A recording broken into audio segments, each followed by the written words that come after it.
Bro,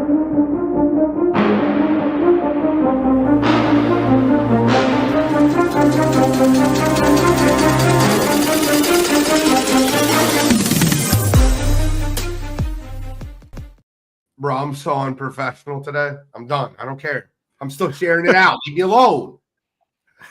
Welcome to another episode of Wire2Wire Sports Podcast. I'm the NFL genius, Gene Walzak. In the upper left, by the way, bet cleared. I couldn't do it for Thanksgiving. I told you I would shave the beard. I couldn't do it for Thanksgiving, the Thanksgiving photos. But, yeah, told you I shaved the beard if Texas lost. Bet is cleared. In the upper left corner, we got Kent State's own, Cleveland's own, the winner of the game's own, College Control. It's a good day, man. It's a good day. It's a bad day. It's a somber day. Like everything is. It's a mix of emotions here in the world of Ohio State fans. Because of course the game, it felt like the highest of highs, and then you get the news today that Brian Hartline is going down to South Florida, which feels like the lowest of lows. So a lot of mixed emotions, but you know it's still the thick of the college football season right now. We're heading to the peak, so still hype. How are you guys doing? What would you have preferred? Brian Hartline, 3-year contract at Ohio State, guaranteed can't opt out, but you lose the game. Oh, the game, winning the game is 100%. Brian Hartlines don't grow on trees, but what would I sacrifice? I'd sacrifice every. Like if you were like, hey, you'll lose the game, but you get to keep your pinky. Would you keep your pinky? Just the pinky? I don't need a pinky. I might give up the pinky. Now, if we're talking thumbs, we might have a different discussion, but pinkies are disposable. Nah, bro, I just got tapped. Living without thumbs is tough. In the upper right corner, Scholastic Shally, Uncle Shally, and the loser of the game, Mr. Bill Shawcross. I didn't get the pinky memo. I would have cut that shit off Friday, but here we are. I ask questions. I'll tell you right now, I would not cut my pinky off for an Eagles Super Bowl win. Maybe I would have in 2017, like when we first got it.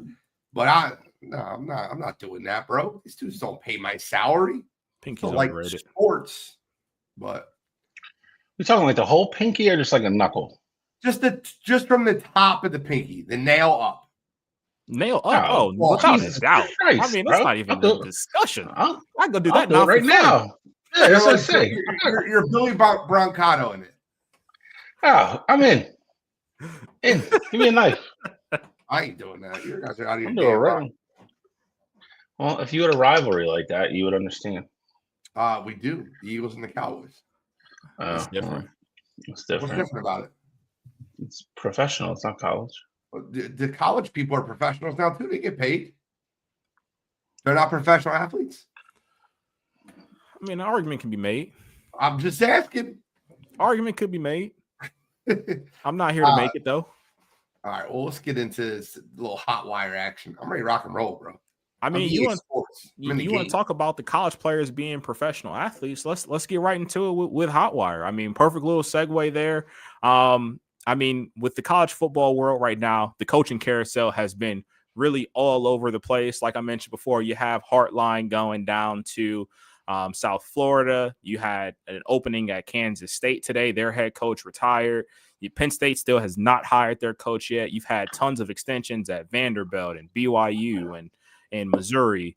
And then the most prominent one this past week was Lane Kiffin made the decision to take the job at LSU and leave the Ole Miss Rebels in the college football playoff without their head coach. Wanted to get your guys' thoughts and reactions to the move of Lane leaving town, going down to the Bayou and taking on LSU. College football needs to make a change. They got to make a change, bro. I called this happening last week, and I didn't know. I thought he would go to Florida, but I was wrong, obviously. Then Florida dropped out, and then he ended up going to LSU. I called this move last week, and I said college football has to change this.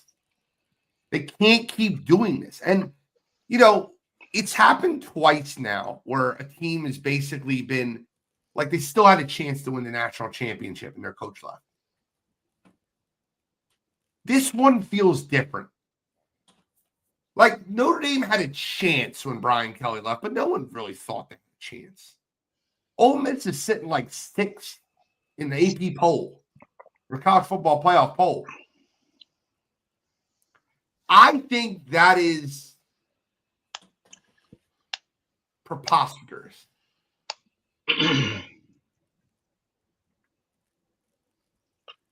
I think it's unfair. I think it's unfair to the kids. That he sells a dream to these kids that, you know, you're going to play for a college football playoff. And not to mention, I think their offensive coordinator left with him. He took a slew of coaches with him. Now, granted, he's gonna call the plays for them in the playoff. But are we serious right now? Am I wrong? This is no. It's a twofold issue for me. I mean, I will say this. And I've said this before with other instances, with other situations, you know, throughout sports. There's always a right way and a wrong way to do everything. I don't blame him for taking the LSU job. It's a better job. I don't blame him for taking the job. The way I don't know if a person could have handled the situation worse and then compounded it and caused more self-inflicted pain than Lane Kiffin did. If you're an Ole Miss fan, I would tell you in the long run, you're probably better off. But again, this isn't new for Lane Kiffin. Like, we joke about it. We call him a scumbag and all this other stuff. But, you know, one of Gene's favorite sayings, you know, when somebody shows you who they are, like, pay attention. Like, this guy's a zebra who hasn't changed his stripes. This isn't the first time he's done this. He was on a plane recruiting for Tennessee, got off the plane and took the USC job and jumped on another plane and quit in the middle of the night. This is not new for this guy. It's fact. That being said, LSU's a better job. To then go back to Ole Miss, though, and try to hold them hostage and say, if you don't let me coach, I'm taking blah, blah, blah with me, and I'm going to flip all these kids, so blah, blah, blah. That's the shit that nobody likes. That's why everybody hates Lane Kiffin stuff right there. He lost a bunch of recruits today, which I thought was very interesting. You know, we were talking right before we came on the show how signing day has been a shit show. They've had a bunch of 5-star kids decommit from LSU. You could take that as, you know, they thought they were going to go play for one guy, now Lane Kiffin's there, or you could take it as they don't want to play for Lane Kiffin. All the reports that have come out from the kids that were in the meeting about Lane saying everybody was begging him to stay, they're all calling him a liar. I think this drug on for so long. The kids were just done with it, and they just want to play football and, you know, and play for each other. The defensive coordinator is going to be the head coach. The offensive coordinator is going to go back and call plays for the playoffs. I'm kind of pulling for them now because, to your point, I feel like they kind of got screwed. But to your other point, this is always going to be an issue. Like, this is college football wanting all the money and wanting all the TV and wanting all, you know, all this, you know, revenue pumped into the sport with the college football playoff, which is great. We all love it, but we always knew with the way signing day was and the transfer window, portal window, and all that stuff, we always knew this was an issue, or it was a possibility to become an issue. Unless they're going to completely revamp the calendar, which they're not going to do, or start the season earlier, which I don't think they're going to do because most colleges are not going to let kids back on campus that early. And the only way this really works is if you push everything back a month and have the college football championship right around New Year's, which means you have to push everything up pretty much a month. You have to be done league play pretty much by Thanksgiving every year. Don't see how that's going to happen. Not with all the colleges having to have 2 bye weeks now because of the extended season to make sure the kids don't get run into the ground.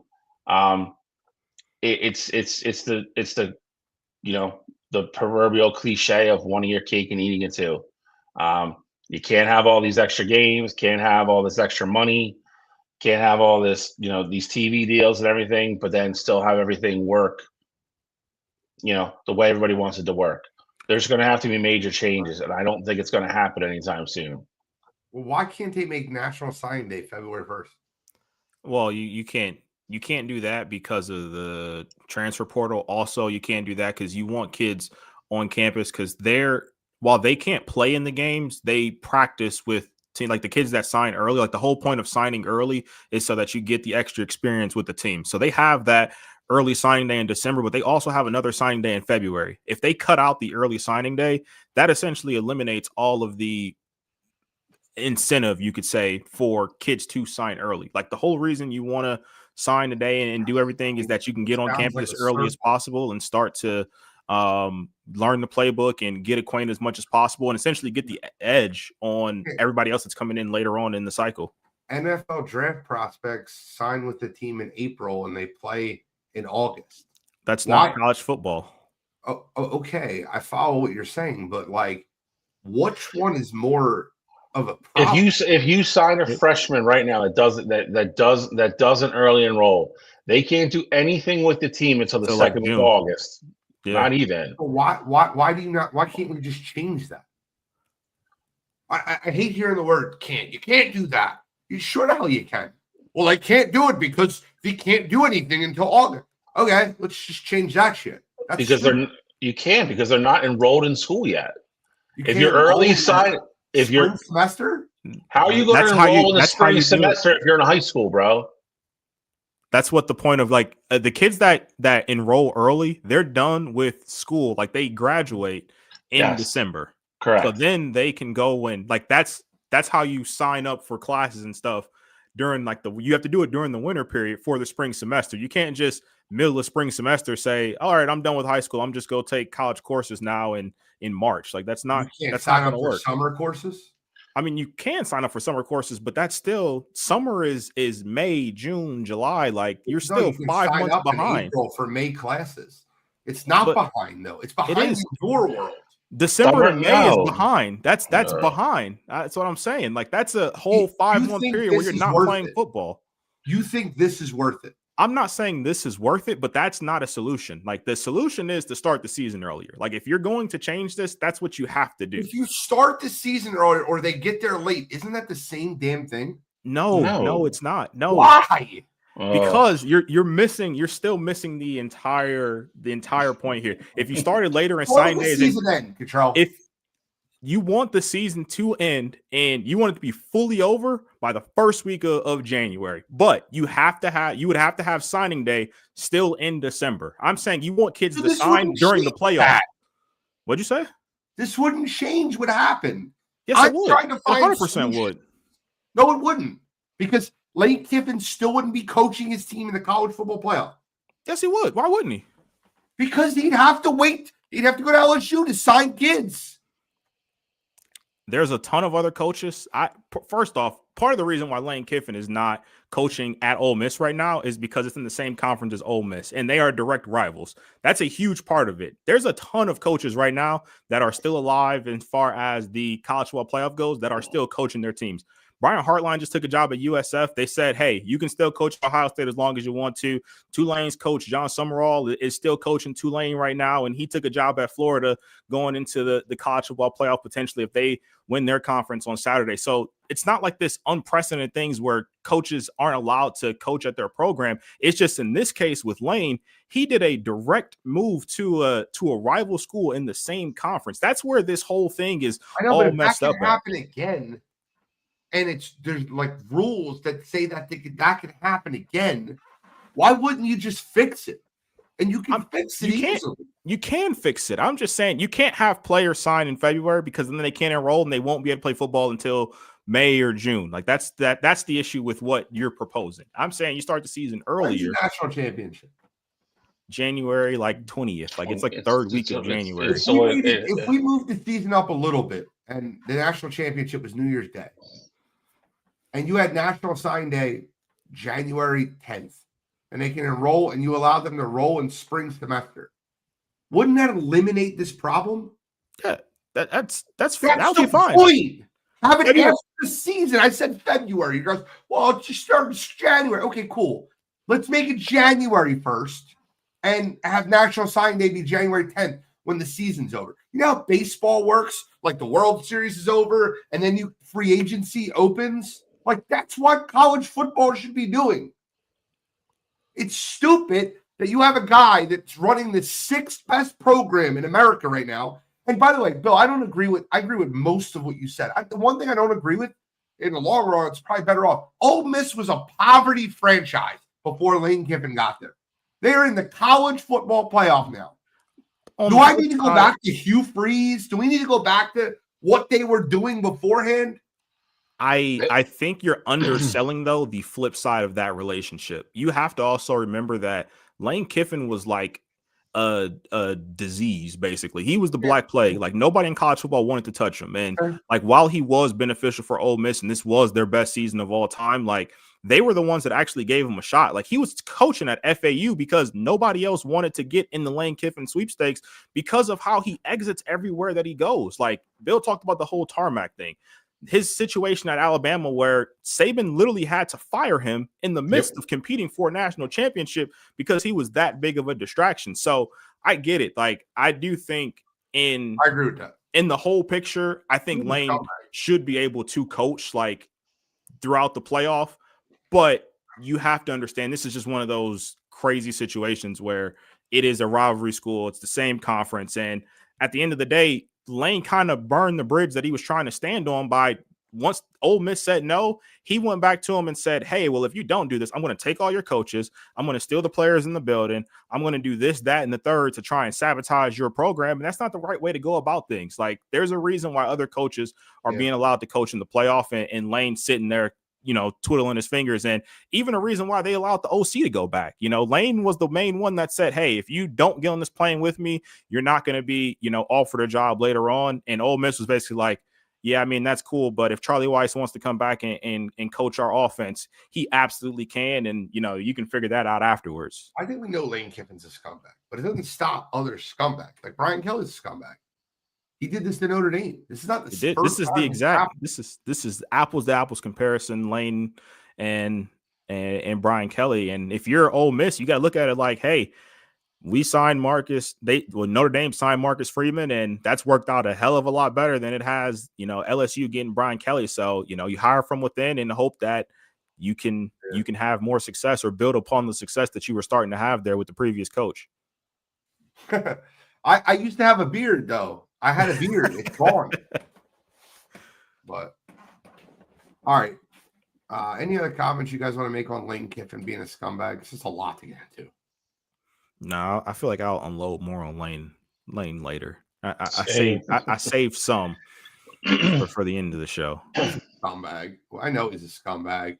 I'm going to unload on something we're going to do later. So here, promise, it's coming. All right, so I was going to do it, bro. I just needed to wait till Thanksgiving was over.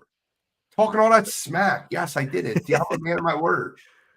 Love all right, so wanted to go over, just kind of get some updates here with the MLB offseason here. We had a couple moves happen. We still got some big names that are available there since we've last been on the show. Devin Williams, reliever, signed a deal with the New York Mets. 3 years, $50 million, you know, be a strong arm in their bullpen.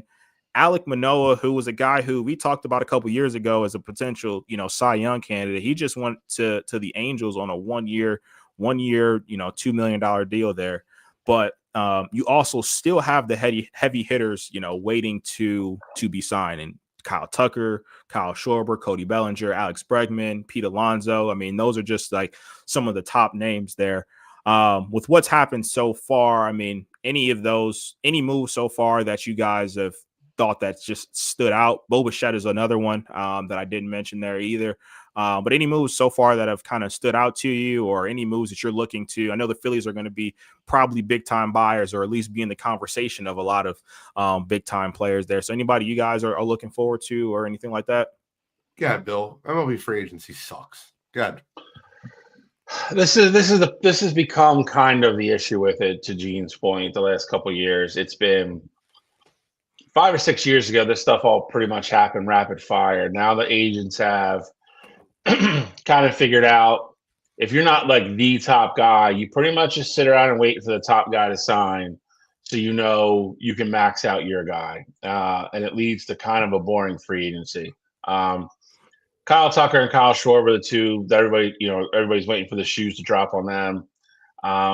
Everything I've read in regards to the Phillies so far is that JT is almost a lock to come back on like a 2-year deal. They want to keep Ranger, but they got to figure that out. And they're still heavily in on Kyle Schwarber. So I'll be curious to see where Schwarber ends up, and then whoever doesn't get Schwarber, because again, I think as we talked about before, there's going to be quite a few teams on Schwarber. So I don't know if Kyle Tucker becomes Plan B. I don't know if Pete Alonso becomes Plan B. I don't know how well this fan base is. I don't think anybody wants to see Kyle Schwarber leave, but I also don't know how well it's going to go over just to bring almost the same roster back and say run it back again. I don't know how well that's going to go over. But yeah, I mean, there's still a bunch of big names out there, but it's usually once the big guys sign, it really picks up and stuff goes fast, and that's when it gets fun. But you just unfortunately have to do that. You have to wait for the big guys now. That's just the way they do it. It sucks. It's terrible. Obviously, the Phillies offseason, I've heard a lot of rumors of the Phillies trading for Adley Rutschman. I'll sign up for that. Give me Adley Rutschman. I don't mind losing JT. He's 36, can't hit a fastball anymore. I don't have a problem with getting Adley Rutschman, but I'm not giving up a lot for him. Not after his last 2 years. No, but just younger catcher, get younger at the position. Listen, dream offseason for me is trade for Adley Rutschman, sign Pete Alonso, and let Schwarber walk. Then you can use Bryce in right field and DH. You kind of save his legs a little bit to DH. You have the DH as a universal spot. It's not just held for one player. So a dream, off season for me is bringing in Rutschman, Alonso, and letting Schwarber and Realmuto walk. And then trade Castellanos and Bone. If you're Baltimore, though, why would you trade Adley now? And I feel like you're trading him. I feel like you're trading him now, though, when his value is the lowest. Like, ask Baltimore, they're shopping him. That's not like if I'm Philly. I mean, of course, that's a move you absolutely you make the call about. I mean, it'd be a match made in heaven there. I mean, he'd be your cornerstone catcher for the next 10 years if he wants to. Yeah, they're shopping him. I mean, this wouldn't come out of nowhere. They're shopping multiple players in Baltimore. I don't know why. Yeah, I mean, I know they're shopping people, but Adley would just that would be one that would really surprise. They're shopping Ryan Mountcastle. It's not just Rutschman. I don't know why they go and sell every other year, but that's Baltimore. I think the reality of it is they know they're not going to be able to keep all of them once they all come off a contract. So. My thing is, I look at what Toronto just did there, and they kind of kept kicking the bucket, and they're like, all right, well, if it doesn't work, we're going to trade everybody. But then they finally had their breakthrough, and Baltimore had a really good season a couple years ago. This past season, they underperformed. I'm just saying I would give it one last true push before I start selling, and use Toronto as literally my blueprint there. But just kind of speaking of Toronto there, you guys mentioned, Tucker and Schwarber and Pete Alonso even. You think Bo ultimately ends up back in Toronto before we move on over to NBA? Absolutely. I would say the odds are better than no. I think there was a lot of hurt feelings there for a while. So I don't know if that's kind of been repaired or not. If I had a bet, I would say he goes back to Toronto, but I would absolutely not be shocked if he ends up somewhere else. On the fence, shall he? No, the fence is. I think. God damn it! I'm kidding. I think the one thing that kind of surprised me is that I feel like the Vlad deal was just like a bam, like in your face. Like there was all the rumors about Vlad, potentially wanting to leave and Toronto maybe not wanting to pay him. And then big deal happens. And granted, the Blue Jays, I mean, the season hasn't been over like that long, at this point. But, they go out and sign a pitcher at a $200 million deal. I feel like if Bo was, a top priority, I feel like he would have been signed to this point. That's not to say that they're not trying to get the deal done, but I definitely feel like the longer it goes, the more likely it is that he ultimately finds a new home next season. But with that said, anything else MLB before we move over to NBA? Nope. All right, so we got the big news out of the NBA today about Giannis Antetokounmpo. Giannis has basically been reported that he wants out of Milwaukee. Now, it's been reported that he asked for a trade before the season officially started, but now him and his agent are looking to speak with the Bucks front office to see what they can kind of orchestrate as far as, Giannis's future there.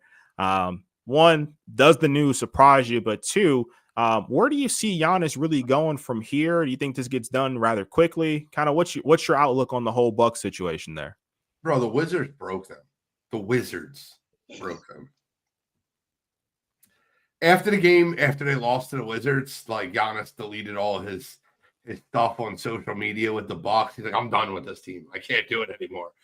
The funny thing is this, he wants to go to New York, but I don't see a package that New York can put together that will be suitable to get Giannis Antetokounmpo.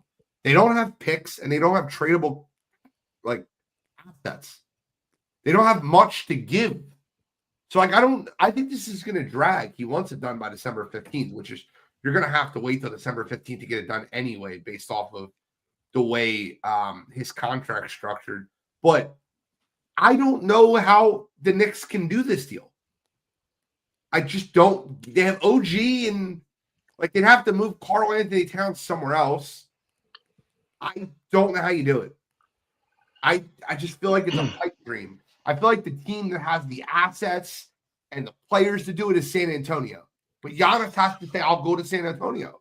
My goodness, that would be But insanity. That's the team. Bro, tell me this, right? Do you want OG Anunoby and like a couple bags of rocks, and then New York's going to basically have to trade Karl Anthony Towns to get picks, and then send OG a couple bench players because they can't trade Mikal, they can't trade Jalen Brunson. That's obviously not on the table. And Karl Anthony Towns, I think it's a three-way trade to begin with. But would you want that package, or would you want the Spurs to pick up and be like, here's Stephon Castle, here's De'Aaron Fox, and here's first-round draft picks. And they walk out of that trade with Dylan Harper, Giannis, and Wemby.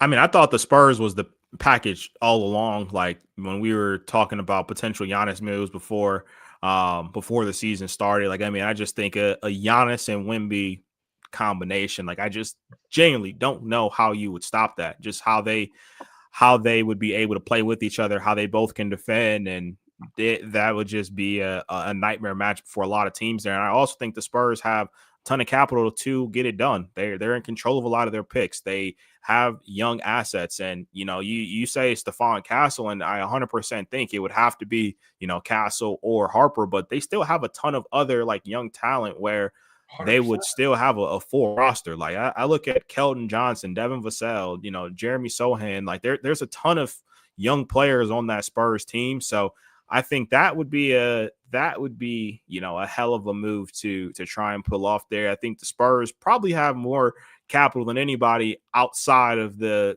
Oklahoma City Thunder. But even then, like, I don't know if the Thunder would want to mess up what they got currently cooking at 20-1, even if it is for a player like Giannis. Like, I just don't know if the Thunder trade for Giannis would be the dumbest trade of all time. It would be stupid. You have the best young core in basketball. And guess what? You can afford them, and you can keep them there for a long friggin' time. Why in the world would the Thunder trade for Giannis? I'm just saying they have the assets, the picks, the young players. They may, I don't know. I'm just saying they would be a team that I would also look at. Like, you have the assets that could potentially entice Milwaukee to move on from him. The problem is this dipshit only wants to go to 3 teams. And he let them know. He's like, I only want to go to the Knicks, the Heat, or the Lakers. The dumb shit comment. Cool. You just sit on the bench. I'm not getting anything from the Knicks. And by the way, the Milwaukee Bucks, Shai, I love your opinion too. The Milwaukee Bucks in this situation are going to be worse than the Brooklyn Nets when this is all said and done. So if I'm them, I really don't give a shit what you think. That's my biggest point, is what you just said. If it's to the point where they have to move him, then they have to do 100% what's right for them and make sure they get what they want back. To your point, there's no point in making some dumbass deal with the Knicks just to make him happy. I don't even know. I don't think the Heat makes any sense at all. San Antonio is obviously interesting because they have pieces, like you guys both said. I don't know why OKC would entertain it. I mean, they're the best team in basketball, and I just don't know why you'd break up any of that core, that chemistry right now. I get it, it's Giannis, but I mean, you could just really make a good argument they don't need him. Yeah. And the Lakers are so beyond screwed with moves they've already made in the past. There's no way that's going to happen. So I agree with you. If it gets to the point where you got to sit him, then you got to sit him. But if you're the ownership of the Bucks, you have to do 100% whatever you can do to get the best product back. So to Gene's point, you don't become the Nets for the next 3 years. Like, you don't want to go back into what the Bucks were for, the early 2000s and 2010s and being a 50, 60 loss team every year. Like, you can't go back there. So you got to do what you got to do. And if Giannis doesn't like it, then that's too bad. Who? The Bucks are going to be a dumpster fire, I feel like, regardless. No matter where they send him, it's just going that team is going to be in disarray. They don't have, John Sucks put in the comments here, Blazers have control of their first round picks for the foreseeable future here. And then the other part of it too is that even if you get a deal with, like, let's say the Spurs, for example, you're not going to have a true core of what De'Aaron Fox and Miles Turner. Like, that's not going to really get you anywhere. It's going to put you in this purgatory anyway. Plus, the Spurs draft picks are going to be high because the Spurs are going to be good for the foreseeable future, especially if you trade them Giannis. So you're going to get a bunch of high draft picks, and you're going to have these players on your payroll that aren't going to elevate your level of play. So I think the Bucks are doomed for purgatory anyway. I think they should have probably tried to shop them before they signed them to this 3-year extension, when you could have got, crazy value for them. Because, I mean, if players like Rudy Gobert are going for 5 first-round picks, you could have got, king's ransom for Giannis, especially before all the news of him being disgruntled really came out. So I think they're in a really tough spot here, no matter where they ultimately send Giannis to. We'll give him JoJo. Give him Embiid. It's a negative asset. We'd have to contract numbers work out at least. Bro, listen. If you called up a team and said, "We'll give you Joel Embiid," I'm like, "What else?" They don't want him. Is Maxey coming? No, I don't want to continue this conversation. Other thing here real quick that I wanted to get from you guys, and then we can move on over to the NFL. 2 things also kind of happening right now in the NBA. Chris Paul was recently released or sent home from the Clippers. They basically said, hey, it's been great having you, but we no longer need you on the roster. Happened in the middle of the night there as well. Kind of a crazy, bizarre situation, especially on his retirement tour there. And then the other question I have for you guys is, do you think that this Oklahoma City Thunder team sitting at 21-1 can break the Warriors 73-9 record? So just real quick, wanted to get your guys' thoughts on both those things here before we moved on. Shall I go first on the Chris Paul thing? I think it's kind of shitty, if I'm being honest. They're a dumpster fire, which I don't know if we thought they were going to be that bad at the beginning of the year, but I feel like I just feel like the way the news came out today, like Cottrell even said it, like I think that, like, the headline I saw said, like, abruptly, like, it's almost like they're making it sound like it's his fault they were bad this year. It was just weird to me. listen, I mean, we talked about Chris, I think, was it last week or 2 weeks ago, about this being it and kind of, him being able to ride into the sunset and having his farewell tour. He deserves better than this. I truly hope somebody picks him up and, lets him play the rest of the season. This would be a really shitty way for, an all-time great Hall of Fame type player to kind of end their career because the Clippers just, don't have their shit together. That's a bit much for me.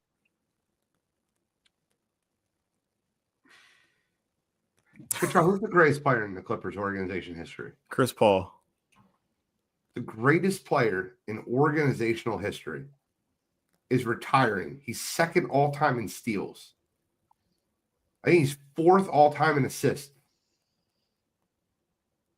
Top 5 point guard of all time. He's on a farewell tour with the team that he has the longest history with. He's the greatest player in your organization's history, and him and the head coach didn't talk to each other for weeks. The conversation was Chris wanted to hold the team more accountable. And it seems like the Clippers have no interest in holding anyone accountable. I mean, the Clippers did this to themselves, right? And you go out there and bring James Harden in, and you have Kawhi Leonard here on a long-term contract. Bradley Beal. Like, this is what you do to yourself. If you couldn't predict this dumpster fire when this team got put together, I think the move, it's funny. We just talked about it a second ago. I don't see how the Knicks could get Giannis. I'd be the perfect fit for him, for Chris Paul. Back up Jalen Brunson, add a little leadership to that second team, be able to get those wings more involved with Bridges and Anunoby. Help that second team be efficient when Jalen Brunson either is off on a night or he can't be a starter. He's not a starter. And at least New York, you'll get somewhat of a farewell tour with the winning organization. Now, where I think he wants to go is the Lakers. Of course. Lives in LA. But what's going on? And I see people defending the Clippers organization. It is indefensible. You cannot defend this. If your team was 15-8 instead of 8-15, I think they're worse than that. I just made that up. But they're 5-19, I believe. I don't think they have 8 wins. They're 5-16. If they were 16-5, and Chris was causing locker room problems because he wants to hold people accountable and wasn't talking to the coach, okay, I can hear that. They're 5-16. Chris is the problem. Got it. I got it. Chris is the problem. Kawhi's played like 38 games the last 4 years combined. That's obviously sarcastic. Is it? But I'm baffled by this. That would be like the Sixers doing that to Allen Iverson. I just can't see that. It's wild. It's a wild thing for sure. And I'm glad you brought up that point, Gene, because he's 100% the best player in their franchise's history. And the crazy part is that this is essentially history repeating itself because they really did the same thing to their second greatest player in franchise history in Blake Griffin. They sent him off to Detroit essentially to die. He wanted to come back, and they just essentially traded him without his knowledge. And that's why he had beef with Steve Ballmer and, that entire organization there. So this is really nothing new for that Clippers team. I think it's absolutely crazy to do this. And even if he was trying to hold, players accountable, he was trying to hold coaches accountable. I get it. It's not an ideal mesh right now. Chris doesn't, in his last year, I'm sure he wants to try to compete for a championship or at least make the playoffs, like have something to hang his hat on towards the end of his career there. And that hasn't been the case there. How much of a distraction can you be on a team that's 5-16? Like that's my biggest question. So I don't understand. Even if he's just in street clothes the entire time, like you don't dress him because he's the 15th man. Control. They let him fly to Atlanta and cut him at midnight sent them home on a private jet. Not even waiting until they got home from Fly up to Atlanta. They played today. Yeah, told him I was up midnight. We're gonna send you home. I was literally up. It was like 2 a.m. I saw Chris Haynes' tweet. I'm like, what the hell is happening right now? Chris Paul just getting fired in the middle of the night? Like, what did he do? And I come to find out it's just disagreements with him and Ty Lue. I'm like, wow, that's crazy. I just can't. I can't. It's embarrassing. It's not good. CP3 and Ty Lue weren't on speaking terms. And by the way, the president of operations for the Clippers, do you know who it is? No. Lawrence Frank. I didn't know that. Frank? I didn't know that. Lawrence Frank was a New Jersey net coach back in the day. Oh, Jesus. This is hilarious. All right, let's get in the NFL. We done there? Yes, no. Thunder going to have a chance to break 73-9. Yes, they're the best team in basketball. It's not close. And they're young and they're deep, and they were winning all those games out their second best player even on the roster. That to me is the key point for me. I think they have a chance because I look how much Golden State kind of emptied the tank down the stretch to do it. OKC, with as deep as they are, I don't think it's that much of an issue for them. So if they get close, then yeah, I think they have an absolute chance to make a run at it. It's crazy. They have SGA, Dort, J-Dub, Chet, Hartenstein, AJ Mitchell, who's been incredible this year, Kaysen Wallace, Alex Caruso, Aaron Wiggins, Jalen Williams, Isaiah Joe. Isaiah, it's dumb. Their roster is stupid. They're all good basketball players. I just named you 10 good basketball players. And they're probably going to have another lottery pick and join their team next year. Yeah, yes, they have a chance. They have a chance to be one of the greatest teams ever. I think they got a chance too. I also think, though, if it comes down to it, like if they keep going on this crazy stretch, and I'm not saying this is the Warriors would, I think, still go after that 73-9. But I do feel like hearing them talk about it, like they were saying, like, you know, we were kind of gassed down the stretch there, and they didn't necessarily struggle in the playoffs. I mean, they went 7 games that year. They just didn't ultimately get it done there. But I'd be very curious, though, to see how they handle that as far as there are a lot of young players, but I'm curious to see how they handle it as far as like rest goes, if everything is locked up. Because I mean, at this rate, you know, you'd imagine the 1 seed's going to be locked up probably by the first week of April. It was still like a week and a half to go there. So curious to see how they play it, but I 100% think they're a team that's going to be on pace as long as they stay healthy. It'll be interesting. I'm ready to rock and roll. I'm ready to watch it. I'm ready to watch the collapse. I want to get in the NFL. And by the way, did both of you guys, did either one of you guys see episode 1 of the NFC East in-season Hard Knocks? I have not yet, but I've seen people talking about it. It's on my DVR. I haven't watched it. First of all, you can skip the first episode. Boring. It's really boring. I watched the whole thing just because I wanted to see, like, I've seen the clip of Jalen Hurts and Devontae Smith on that route, and like in Chicago versus Chicago Bears, that just didn't make sense. And the part of the thing that frustrated me the most, and this is my internal fandom, my internal hatred, was listening to Brian Schottenheimer in the locker room after the Cowboys beat the Eagles. Like, can you win the game in the first quarter? Can you win the game in the second quarter? Can you win it in the third? Like, you sound like a moron. Shut up. And this is just me being an Eagles fan, so I understand that. We don't have to. But, Shally, put your gloves on. Time to go to work. Shally texted me Friday night. Control. Okay. Non-group message text. This is awful. I said, what did you expect? And all I want to bring up is they're winning games. What the hell does it matter? They're winning. I'm telling you, I told you this was going to be an issue 3 weeks ago. Now, to I'm gonna pull a little 8 Mile, right? Pull a little, give him his defense beforehand. He's like, you think this is still about AJ? No, it's not the point. The point is there's turmoil in the situation on their offense, and it's bleeding over now to their defense. And the issues in Philadelphia is hilarious. I don't know how in what world they're 3-point favorites on Monday night.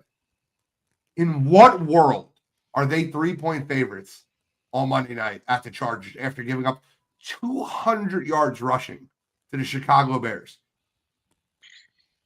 Kyle Monongoy and DeAndre Swift just ran for 200 plus yards against your defense. Now, the response is, well, it's their defense. They couldn't get off the field. No shit. They have the most 3-and-outs in football. Their defense is fucking gassed. But they have the most 3-and-outs in football. And then when they get momentum, the defense intercepts Caleb Williams. Jalen fumbles the tush push. Like, that team is a train wreck waiting to happen. And Jordan Mailata gets on, he goes on his weekly show and he goes, oh, this is nothing like 2023. 2023, the coaches had no attention to detail. They weren't like literally trashing the 2023 team. But I remind you, you assholes went to the media in 2023 and said, no, everything's fine internally. So I don't believe you. So, Shally, I'm going to ask you, is it time to panic in Philadelphia?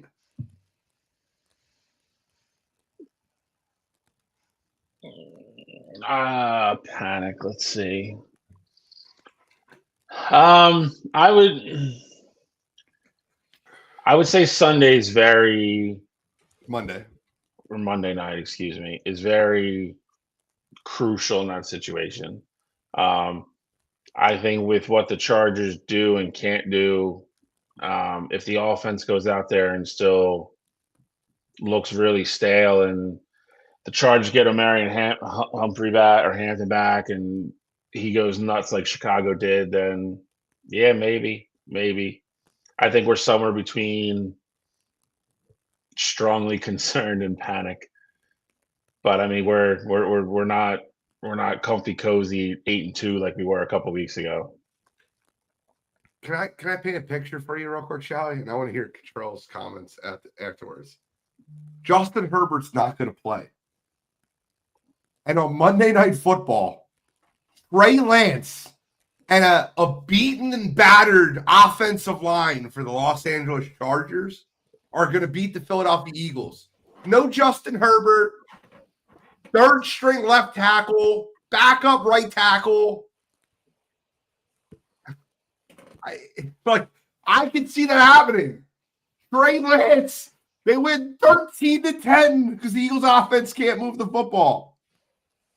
See, I don't know how you would say yes if they lose to the Raiders. Why don't you say yes now? They lost to the Bears. They lost to the Cowboys. Trust me, Monday Night Football, they go into LA and lose to Trey Lance. You're going to hear me even more.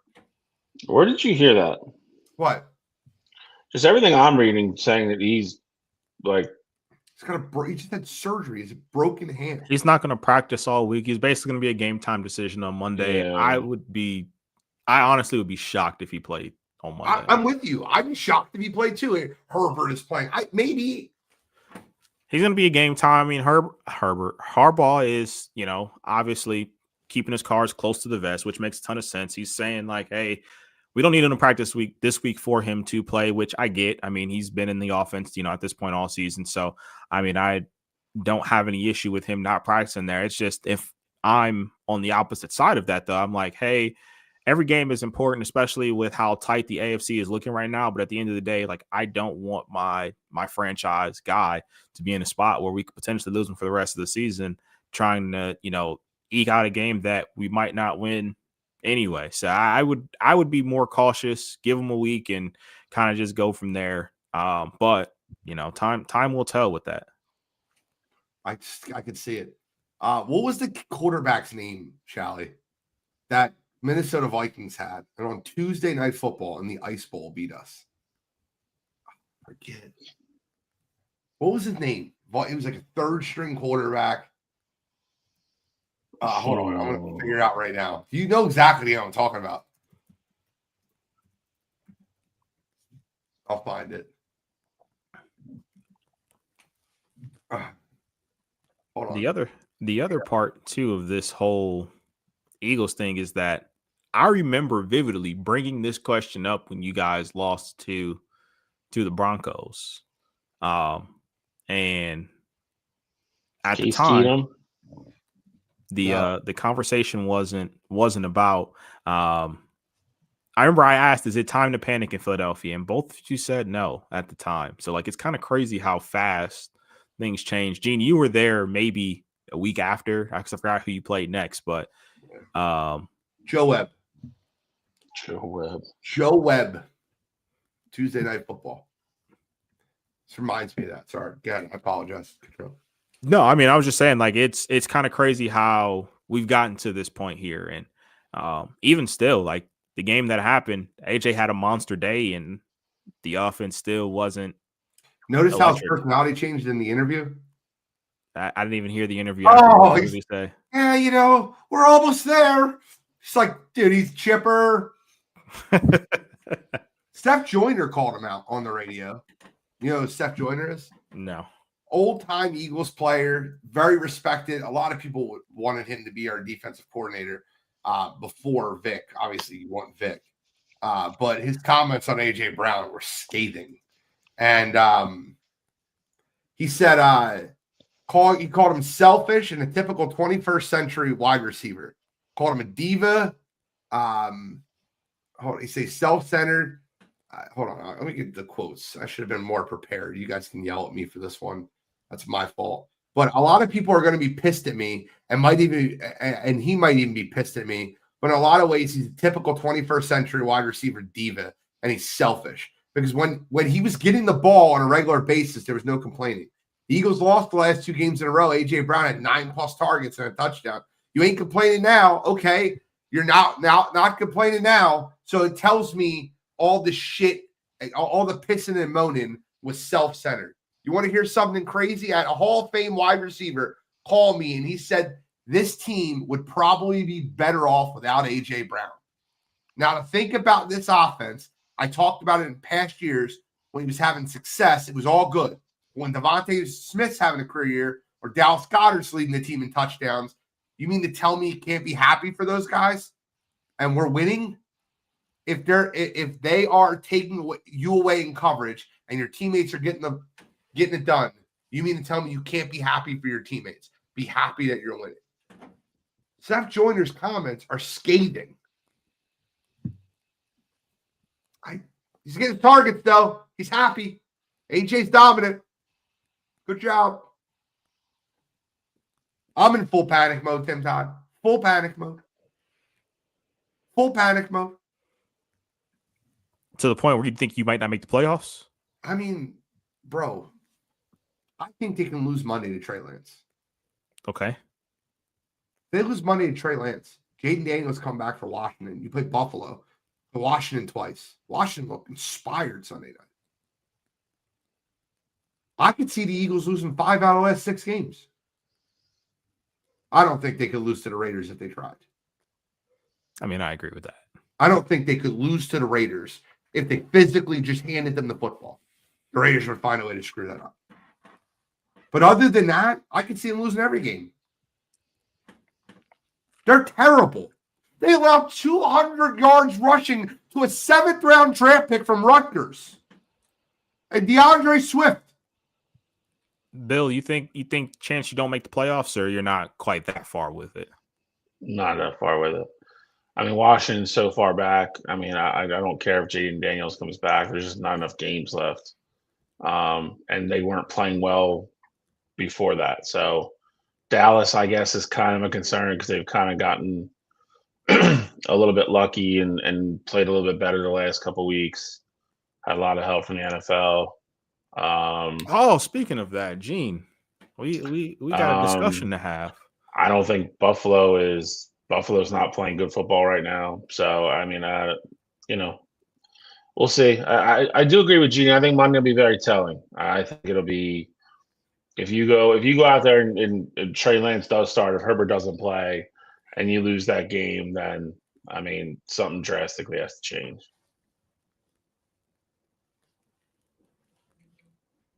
Go ahead, bro. We have to have a discussion. I paused. I waited for you. I mean, Kansas City in Dallas happened, and Dallas won the game outright. Yeah. Anything you'd like to tell the people? I mean, I was wrong about the game. What would you like me to say? No, it said that the Cowboys. We said last week, Chiefs won. I'd say Cowboys suck this year, or they stink. Cowboys won. Come on here and say the Cowboys are a good team. I'm just saying, that was the conversation that we had last week. They're a good team right now. If that's what you need to hear, that's fine. They're a good team right now. Do I think that they got heavily assisted from the Zebra crew? Absolutely. And I don't know how you can watch that game on Thursday and not think that they were I'm not kidding when I say this. When you have guys online that are not Cowboys or Chiefs guys, guys that are working for ESPN talking about how one side of the game's being called, it's a problem. It's a problem.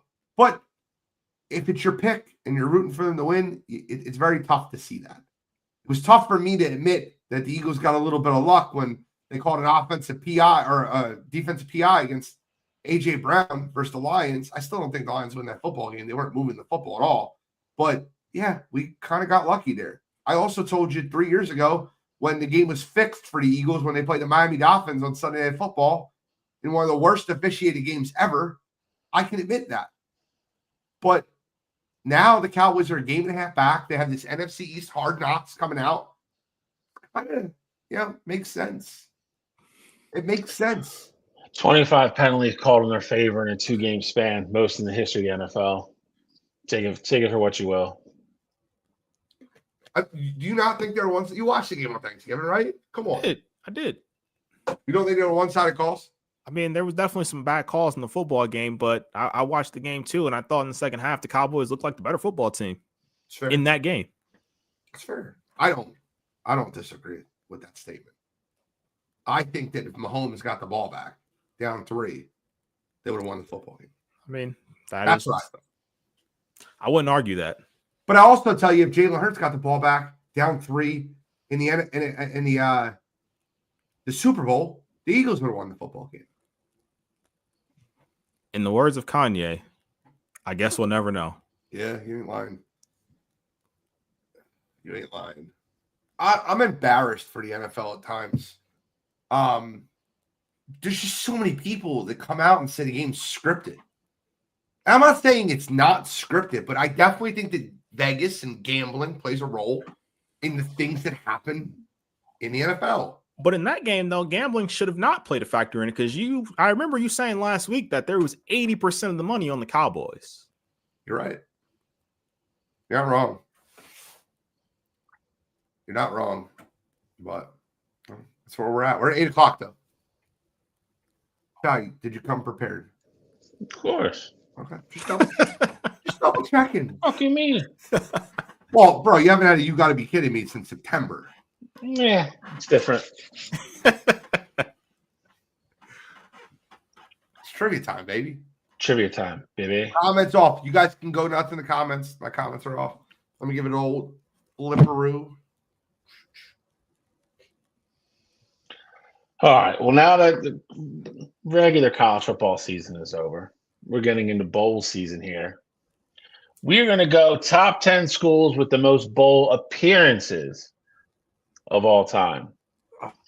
This will probably go very quickly. So if you name something outside the top 10, I'm just going to say it's not in the top 10. We will probably have to go to tiebreakers on this. So, okay. Gene, you won last week. Would you like to go first or second? No, I'll go first. Yeah. I feel like it's hard not to say Alabama. Alabama is number 1 with 77. Go Ohio State. Ohio State is tied for 6th with 55. I seen you delayed way too far there. I'm like, the hater. He find a list Ohio State wasn't on. I was like, nah. Give me the Philadelphia Bulldogs. I mean Georgia Bulldogs. My bad. Number 2 with 62. And I'll take Michigan. Michigan's not in the top 10. Wow. I would have 100% think Michigan would be top 10. Give me Texas. They're in a bowl every year. Texas is number 3 with 59. I'll take Notre Dame. It's a great one. Notre Dame is not in the top 10. What? Golly. We are. We are tied for number 10 with 53. Unbelievable. Both had success literally every year. I'll take Oklahoma. Oklahoma is number 4 with 57. 4-2.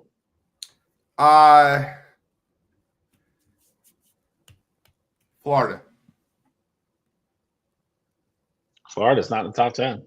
That does not surprise me. Door opens a little bit here. All right. 6-1 team every year. Give me. I have one. Nope.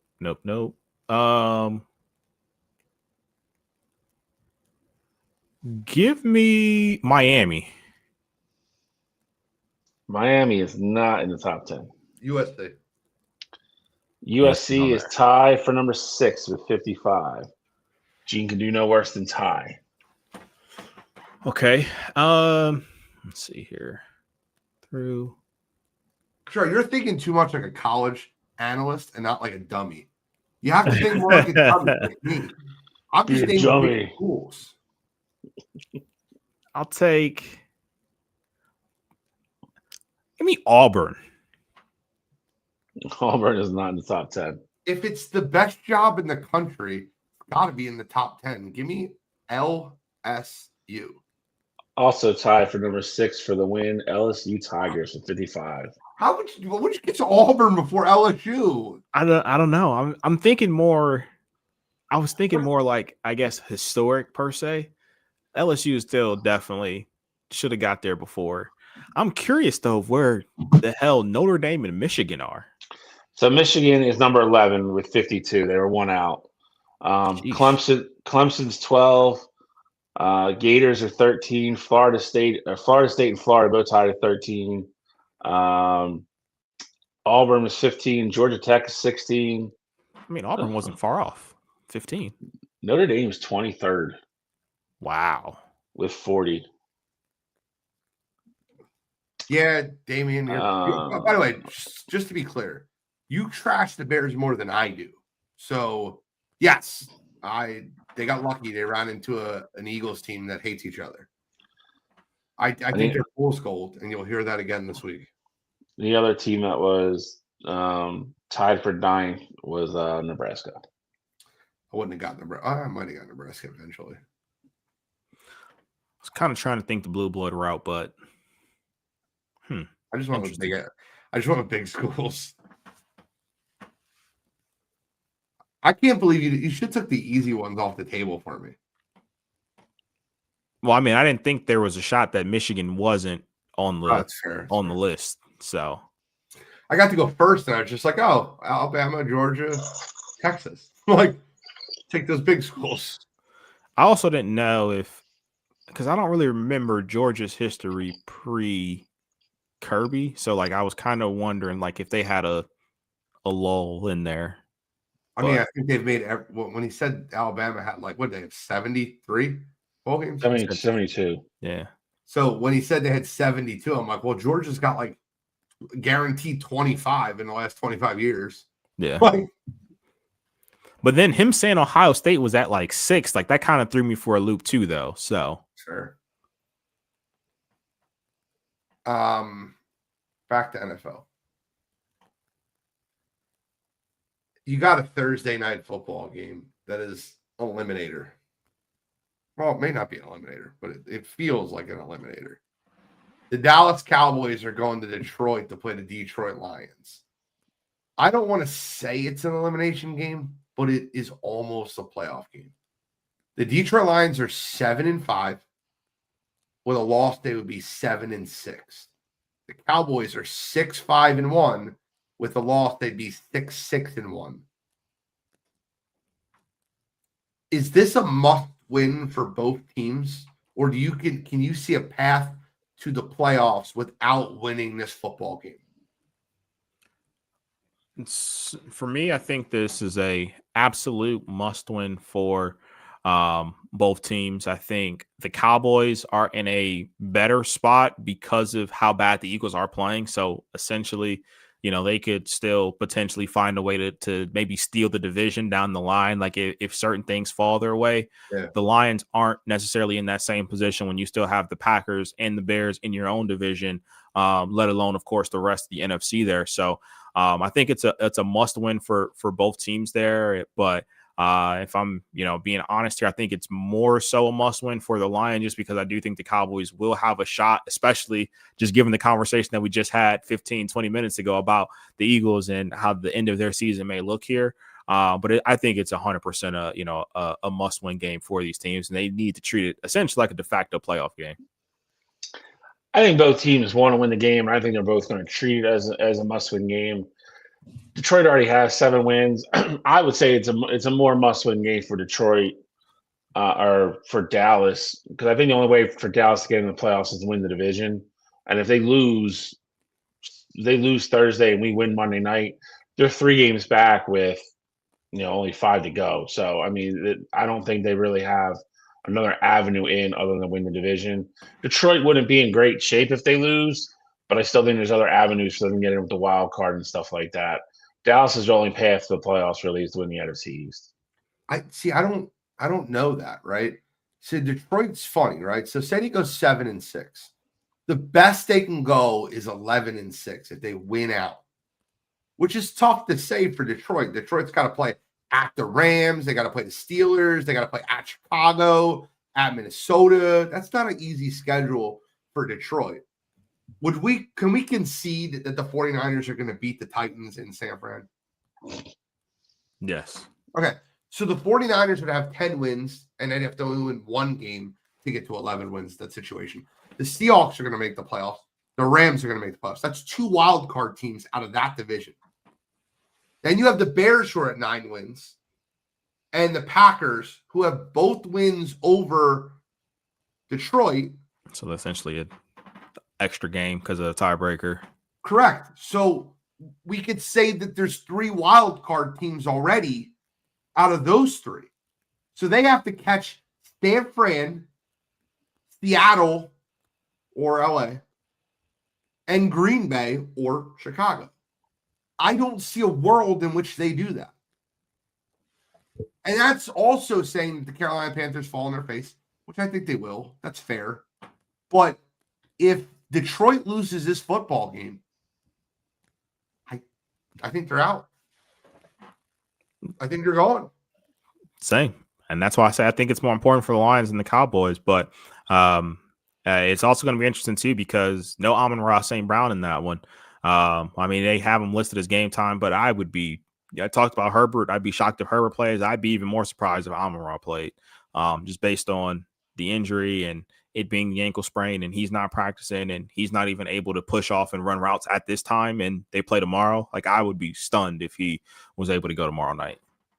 Fucking Amon-Ra. It's like I'm on one, but it's Amon-Ra. But I don't think Amon-Ra St. Brown plays. I think it's a high-scoring football game. I think this is one of those games where you just might see some serious fireworks. Jamison Williams, Isaac Tesla, Jahmyr Gibbs, CeeDee Lamb, George Pickens, Jake Ferguson. This definitely shouldn't be. It shouldn't be one of those low-scoring dud of a Thursday night game. That's for sure. I don't know if I'm sick. I don't know if I can watch it. I don't know if I'm going to be able to watch that game. I'm going to watch it, guys. I'm just it's frustrating to think this weekend of NFL football is wild. Very good slate of football games. Yeah, I mean they gave us all the good games on Thanksgiving and then gave us the some slop on Sunday. So I'm glad they're making up for it. 100% making up for it. You got Bears at Packers, 4 top 2 teams in the division. Steelers at Ravens, 4 to the division. Colts at Jaguars, 4 to the division. And by the way, just a random 1 o'clock game we'll throw in there is Bengals, Bills, Joe Titans Burrow. at Browns. Oh, no, never mind. Wrong year. Burrow at Allen. Burrow at Josh. Cam Ward at Shador. Come on now. Box office. Yeah. Call it that. Like there's a lot of really fun games to look at this Sunday. Texans Chiefs, basically eliminator. Another playoff game. Yeah, playoff game. Eagles Chargers. Ugh, yuck. Sounds fun. It's gonna the whole national world is gonna get to watch the Philadelphia Eagles look like shit versus Trey Lance in a bag of Doritos. And Eric said fantasy, or Justin Herbert says he's preparing to play. What else is he gonna do? Listen, he might play, but like him preparing to play, like what's he gonna tell you? No, I'm not prepared. So just rule me out now. Like, of course he's preparing to play. When you read a report that says a player is prepared, Jaden Daniels was preparing to play Sunday night. Just wasn't cleared for physical activity. Well, I mean, again, you're preparing to play and then you're hoping you get cleared and you don't. I mean, that's different than just being Monday, being like, there's no way he's going to get cleared and he's out. He's questionable. So, yeah, okay. I don't know. It'll be interesting to see how everything plays out in the NFL. Any games, anything else you guys want to talk about? NFL, anything you want to recap? You guys want to rub anything more in my face? I've had a rough few weeks, guys. No, I mean, I think at this time frame, I didn't pick the game with the Texans and Chiefs, but I think we're going to not see the Kansas City Chiefs in the playoffs this year. Like, I think I've finally got to that point where I feel like I'm comfortable enough to say that. And it's crazy to think because it feels like every time the Chiefs are in the playoffs, they're, a guarantee to make the AFC Championship game. And we're going to have a postseason where they're not going to be invited. But I think we're at that point in this year. I know it's a playoff game, but I think Texans are playing great football right now. And the Chiefs have put themselves in quite a predicament. Yeah, their left tackle is out for 4 games. Simmons, him being out versus that front of the Texans is going to be interesting. Bet the under in that football game. Will Anderson going to eat? Bro, Will Anderson is a guy that I spotted in college and knew immediately he'd be an all-pro NFL talent. Hall of Famer. Hey, real quick, Control, and we'll move off into Pick'em in a second. What we're witnessing with Myles Garrett, we don't get to talk about enough because the Cleveland Browns stink. It's historic. It is. He's going to break the sack record. Yeah, and I think it's crazy because I 100% think he's going to break it, but you have to think that the NFL now plays a 17 game schedule, but I think he's going to break it. Strahan did it in 16. TJ tied it in 17. I 100% think he's going to break it. I think there's a chance that he breaks it this Sunday, if I'm being honest. Rookie quarterback on the other side, Cam Ward. That Tennessee offensive line hasn't been great. Like, I wouldn't be surprised if – not break it, but I should say tie it. Like, I wouldn't be surprised at all if he ties it this upcoming weekend. But even seeing like he only had one this past week against Trent Williams, who's one of the best to ever do it at left tackle, and he was making them look silly at times. So it's a crazy run that Myles Garrett's been on. And then I love that you bring this up, Damian. At least Herbert has his head on football, unlike Abdul Carter. They're going to ruin him in New York. You see the news coming out about him? Can't stay focused in meetings. I mean, obviously, you can see in the Hard Knocks, if you watch the video, he's got his head up. It's really funny. But I don't know. Just one of those ones where I don't know. I find it very interesting. He's got 1 sack on the year. I don't know. I feel like at some point though, like you got to be bigger than your situation. He's a rookie, so I mean, I give him some grace, but I mean, on that D line with Burns and Thibodeau and Dexter Lawrence, like you're not having success. I mean, of course, coaching plays a factor into it, but I feel like at a point you got to also look in the mirror, especially when reports coming out. If you're not having success on a line like that, where you're probably very rarely getting double teamed, and everybody else in the defensive line is having success, that's a look in the mirror type moment for me. I'm sure it's some Abdul Carter, but if you run into the right organization is going to get him. And yeah, all of a sudden he'll no longer have problems in meetings. I'm serious. It's a train wreck. Just fired their DC, their head coach is fired. They're suspending him, like they're benching him publicly.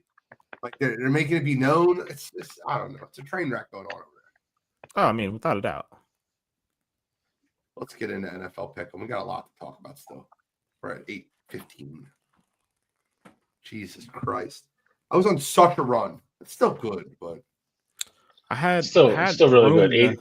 85% in NFL is kind of unsustainable there, big guy.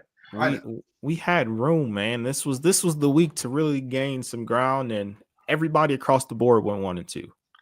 Man, Miami screwed me. Miami screwed me too.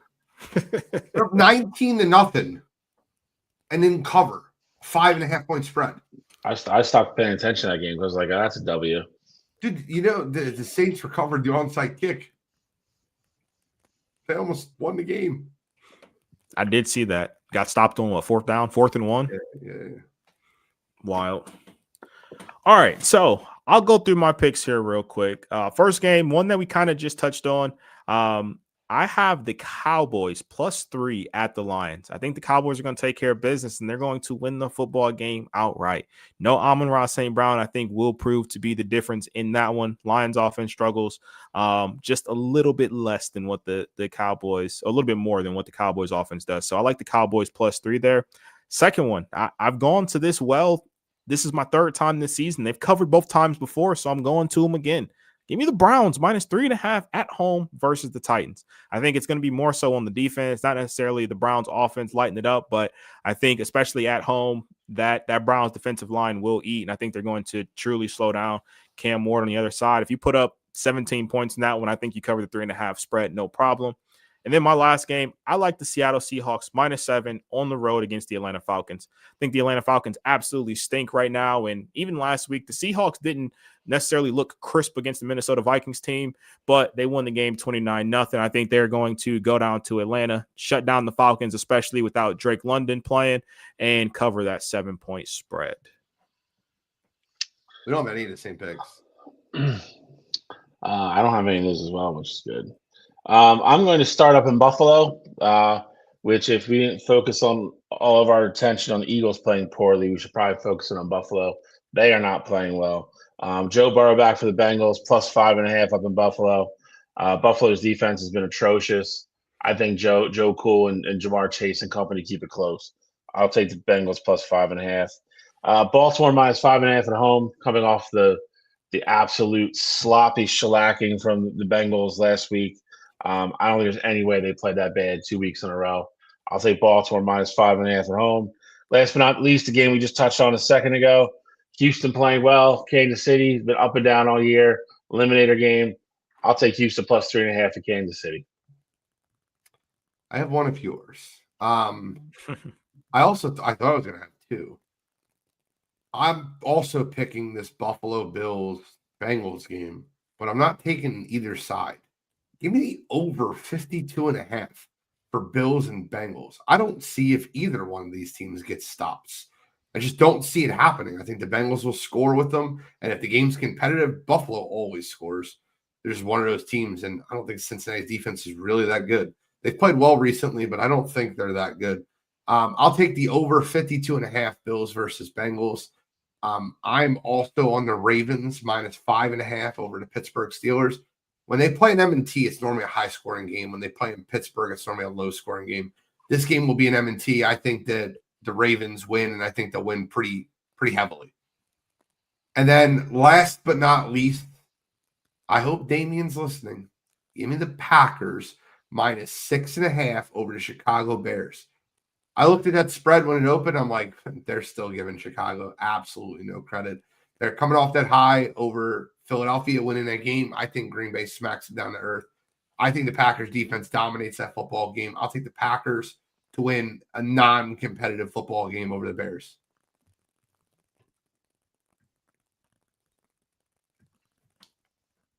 Bear down. There we go. College football championship week. before we get in the championship week, we've got to talk about something that happened. Guys, it can't be the biggest rivalry in all sports if we're not going to talk about it. Cottrell, have fun. Floor is yours.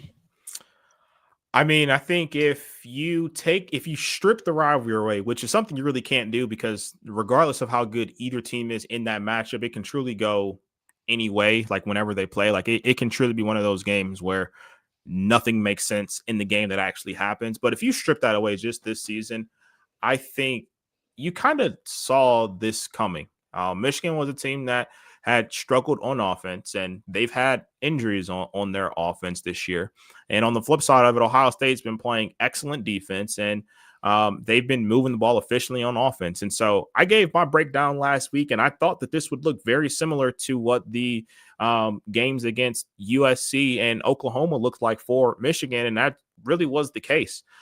Julian saying he did have the interception early, definitely had me feeling like here we go again, but he responded very well to that adversity there. And once Jordan Marshall went out the game after his big time run, Michigan's offense really didn't get it going. Bryce Underwood, I can't even necessarily say that he had a bad game. It definitely was a bad game, but I mean, at what point is Michigan going to take the training wheels off of him? I understand he's a true freshman, but that's just not how you play winning football there. So I'm happy the game went the way that it did. Ohio State winning the football game is important. Coming out healthy is even more important. So I'm happy with everything that I saw, and that's what I ultimately wanted from them. You don't have to go and prove to anybody. We were having jokes in our group message. Gene had said, Michigan is tougher. Ohio State is better.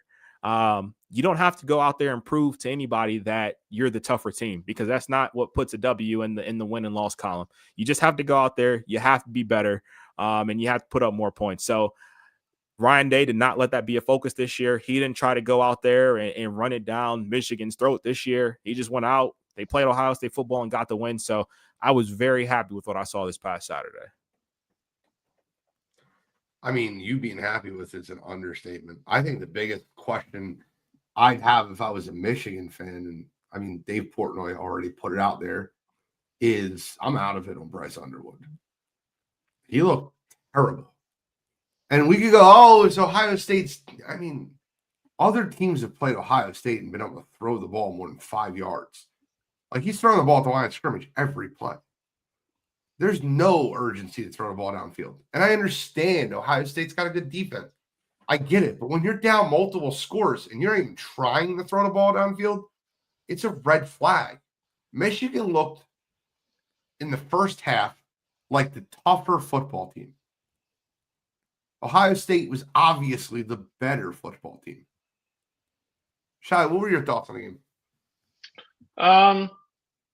Again, I think the first 2 or 3 series, I mean, they went about as well as they could for us, minus scoring a touchdown. But I knew once Jordan Marshall came out of that one pile, he couldn't raise his arm. That was going to be it for him. That was a big factor. I mean, he had 60 yards rushing in a series and a half. I think Ohio State's defense played great. I think the first couple series we were not really able to pressure Julian Saban, but we made him throw the ball a little bit sooner than he wanted to, and that resulted in the one interception and a couple incompletions. After that, you got to hand Ohio State's offensive line. I thought they played great as a unit. We had no pressure really the rest of the game, it seemed, unless we blitzed. Then we had to bring 2 people to get there. You got to tip your cap to them. They played an absolute great game from pretty much the second quarter on. And you see the value in, I'm going to say being, you see the value, to your point, in being able to throw the ball. I think when Julian's saying, I think his job is a lot easier when he has 2 guys like to throw the football to. And he settled in the game, played well, made the one big throw to Tate.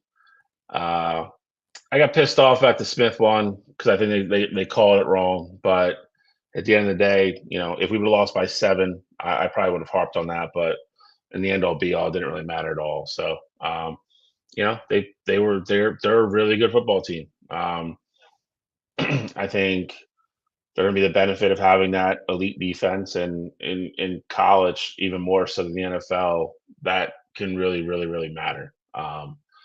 They're going to be a tough out. They're very good. They're just as good as I said they were all year long. So, in my mind though, Bill, because I can understand, like, of course, I'm an Ohio State fan. So the Jeremiah Smith, like, once it happened, I'm like, there's no way they can call that a touchback. Like, I get it, letter of the law, all that. Like, there's no way they can call that a touchback.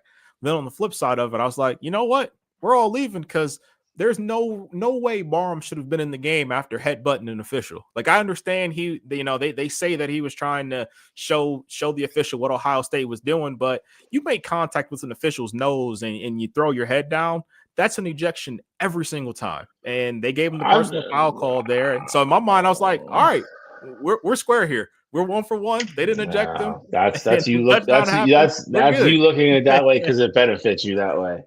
I would have been mad if they were. Barham, you can throw Barham, bro. The only thing I'll say about the call is this: they were talking about it in the SEC games later on in the coverage, being like, "I can't believe they didn't overturn it. It should have been a touchback." They were talking about it on other networks in SEC football games about how the refs in that game blew it. Again, it didn't matter in the game, so I don't care. If they would have threw Barham out, I would have been mad. He deserves it. To your point. That's what I'm saying. But, I'm just saying. For me, it's a wash. Yeah, that's a big wash. To be fair, as an unbiased person that watched the football game that picked Michigan, when I watched that, I would have been appalled if they would have called it a touchback. Same. It just doesn't make sense. Like I feel like that the rule would okay, fine. Argue the rule, but you have to call the rules the way they're written. Denied possession, foot was out of bounds clearly. So he had possession though. He didn't lose possession of the ball. He regained possession of the football. While his foot was out of bounds. Yeah, I felt like it was never like a time where he really fumbled the ball. Common sense has to prevail at some point, but I hear you, Bill, about the rules being written that way, which is why I said letter of the law. I understand it, but we have to treat football as football. So I'm with you, Gene. Yeah, I'm glad you. I agree. And again, and then they'll be all, like I said, it didn't matter, so I don't care. It would have been awful if that game would have been a touchdown game, because the controversy around it then would have been, that would have overrode everything. It would have been about the game anymore. So I'm to that point. I'm also glad that didn't happen. So, but we'll see. I'm very, very curious to see what happens Saturday in Indy. I think it's going to be a very good game. I don't, but we'll talk about that later.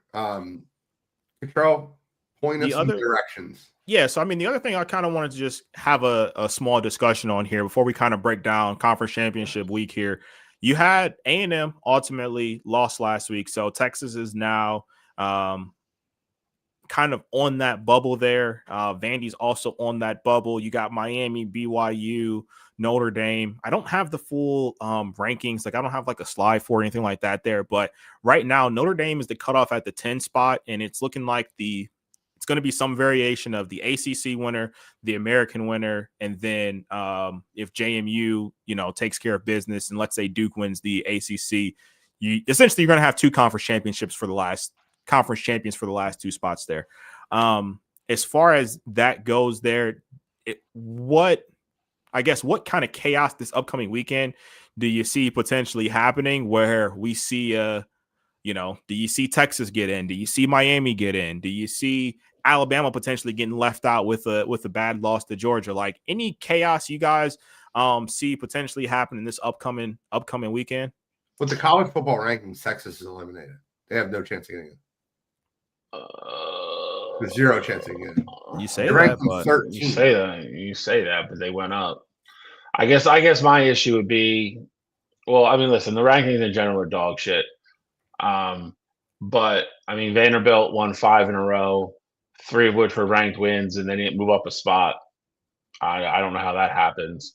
Then they fall behind Texas. Yeah, which is just crazy to me. When do they become shit? Let's discuss when they become shit. Do you think A&M should have dropped as far as they dropped, below Ole Miss? For me, yes. Like, I'm good with it. And maybe ahead of Ole Miss. Like, maybe I think we're splitting hairs there. But for me, I think I think Texas Tech was getting a kind of a crazy short end of the stick, essentially, because they're 11-1 right now, but they're 11-0 with their starting quarterback playing, and they've won all of their games by 20 plus points in those 11 wins. They've been one of the most dominant teams in the country. So for them to, just essentially be behind Georgia, and that, I think at a time they were behind another one-loss team. They had eventually, moved up there.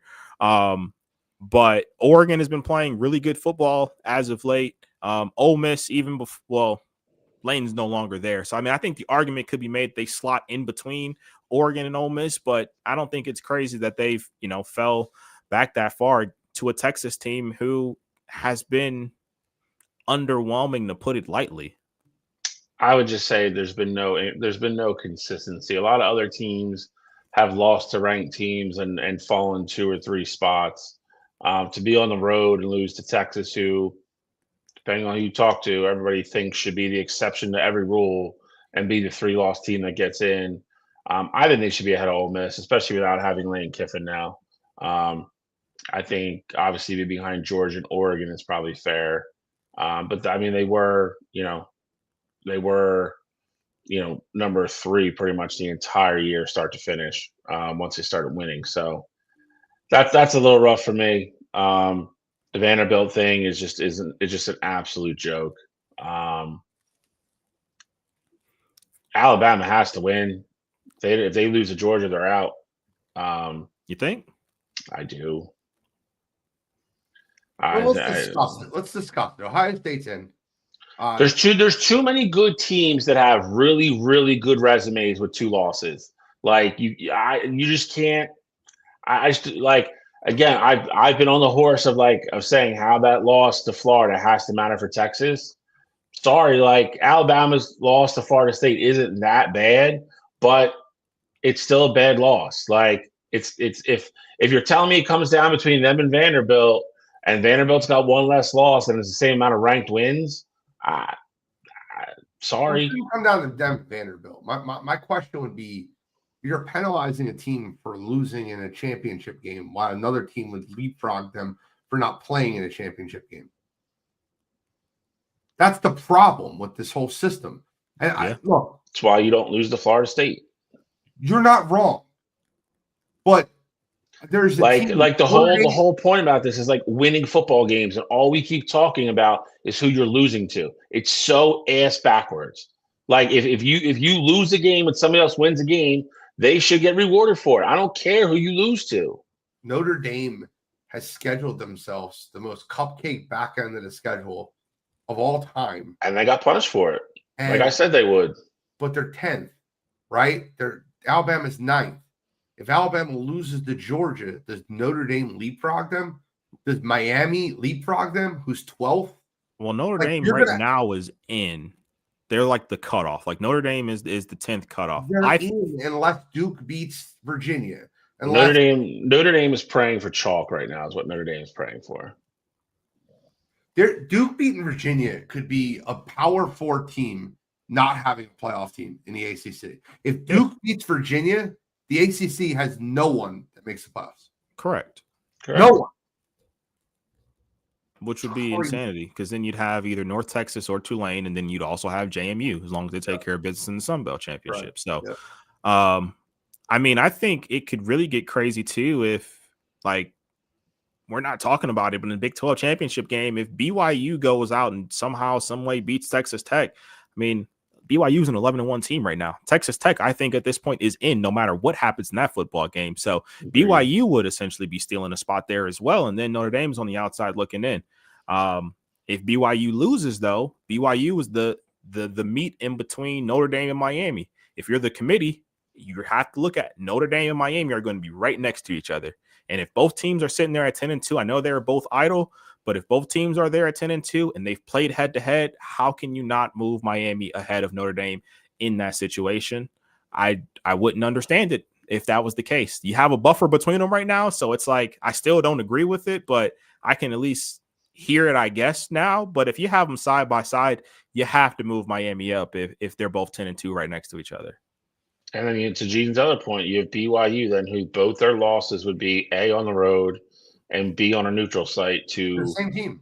To the same team, which at that point will be a top 3 team in the country. And but you want to shove Texas down my throat? Fuck out of here! I just don't want to hear it. There's no way you can tell me Texas over BYU. You can't tell me Texas over anybody in front of them.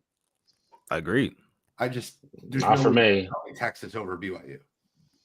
And like you look at the Miami Notre Dame thing is even worse after everything got updated this week, which is we knew what was going to happen because Notre Dame's numbers were going to take a hit because they were facing 2 teams at the end of the year that combined 6 wins, and Miami went ranked at the end. They had 4 common opponents. Miami beat 3 of those 4 opponents by more points, has more ranked wins, and doesn't. They beat Notre Dame head to head. And beat Notre Dame head to head. I just don't know in what world Notre Dame is ahead of them in rankings. Just none. I just don't get it. It's fun. It's madness. So bullshit. I know we're gonna, real quick here, kind of talk about some of these games here, but let's assume for a second that things go chalk. Like, let's assume Georgia beats Bama. Let's assume Texas Tech beats BYU. And of course, you're gonna have the 2 conference championships, like the potentially the ACC, if Virginia gets in, like, so those 2 spots, I'm not even going to worry about those. But if Bama suffers a loss today, suffers a loss this upcoming week, and then BYU also suffers a loss, do you think Miami could potentially jump Notre Dame and Bama to get to 9? Do you think Bama would be in no matter what? If Miami's playing Notre Dame and the college football rankings put out a rankings that had Notre Dame 10 and Miami 12, and both teams are idle, that would be the dumbest thing ever if the next rankings they put out, they have Miami. Like, what happened this week? I don't like the chair of the committee went on ESPN Tuesday night and said idle teams can get moved. Like, those were his exact words because they asked him about the situation. 2 idle teams. That doesn't make sense. How could the 2 idle teams get moved? That was the conversation. It was the Notre Dame Miami conversation. Yeah, to your point, everybody around them is playing, so not everybody around them can win. So naturally, somebody's going to lose. So if teams go backwards, there's teams that'll go backward past them. But no, that's not. I agree with your other point, though. I don't know if you were going to move Miami in front of them, you would have done it this week. Correct. And so if they're not going to do it now, I don't know. I don't know how you would justify it with both of them sitting and then come out, Sunday night and say, well, now head-to-head, we thought about it some more. Now head-to-head matters, and we're going to put Miami ahead of Notre Dame. I don't know how you're going to do that. I'm not saying it makes sense for what they should do it. They should do it. And that's the worst thing. Sense, but they did.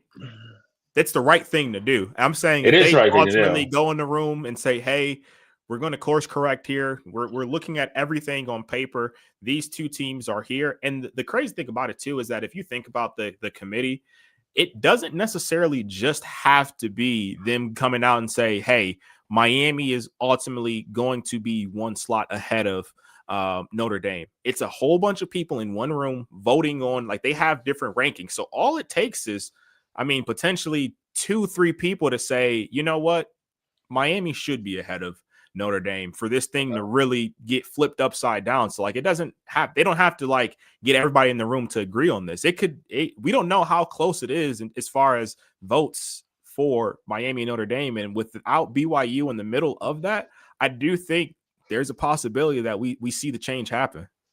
Well, the only thing I would say is he said that, like, they usually put teams in groups of 3 or 4, and every week Notre Dame and Miami have been in the same group. So to that aspect, I guess hopefully common sense, somebody in that room finally wakes up and just goes, if we're ranking these 3 teams and 2 of them have literally played on the field with a definitive outcome, and everything else for lack of a better argument, is equal across the board. How do you not put them in front of them? I just don't get it. And I'm sick of hearing the eye test with Notre Dame. Yeah, cool. They look great. They're playing shitbag teams. They should look great. Jeremiah Love should run for 200 yards against Stanford every week. Like, he should run for 200 yards against Sisters of the Poor. Notre Dame should look good against those teams because they're awful. Like, it's again, you go common opponents. They just played Pittsburgh this week, who was ranked. Miami beat them worse than Notre Dame did, and Miami beat them on the road. So it's just either that or just have the balls to go on TV and say Notre Dame's going to make us more money if they're in the playoff. Just say that then. Just say it. Just say that, and I'll shut up because at least somebody's being honest finally. I mean, I don't think the U is not a moneymaker. I think the U. It ain't Notre Dame, bro. I follow what you're saying, but that wouldn't be my where I laid my claim. Like, we're just going to put Notre Dame in because they make more money. I guess the argument for Notre Dame would be who's playing better now. It's the same argument for leaving Florida State out of the college football playoff when they lost their starting quarterback. Notre Dame hasn't lost since week 2.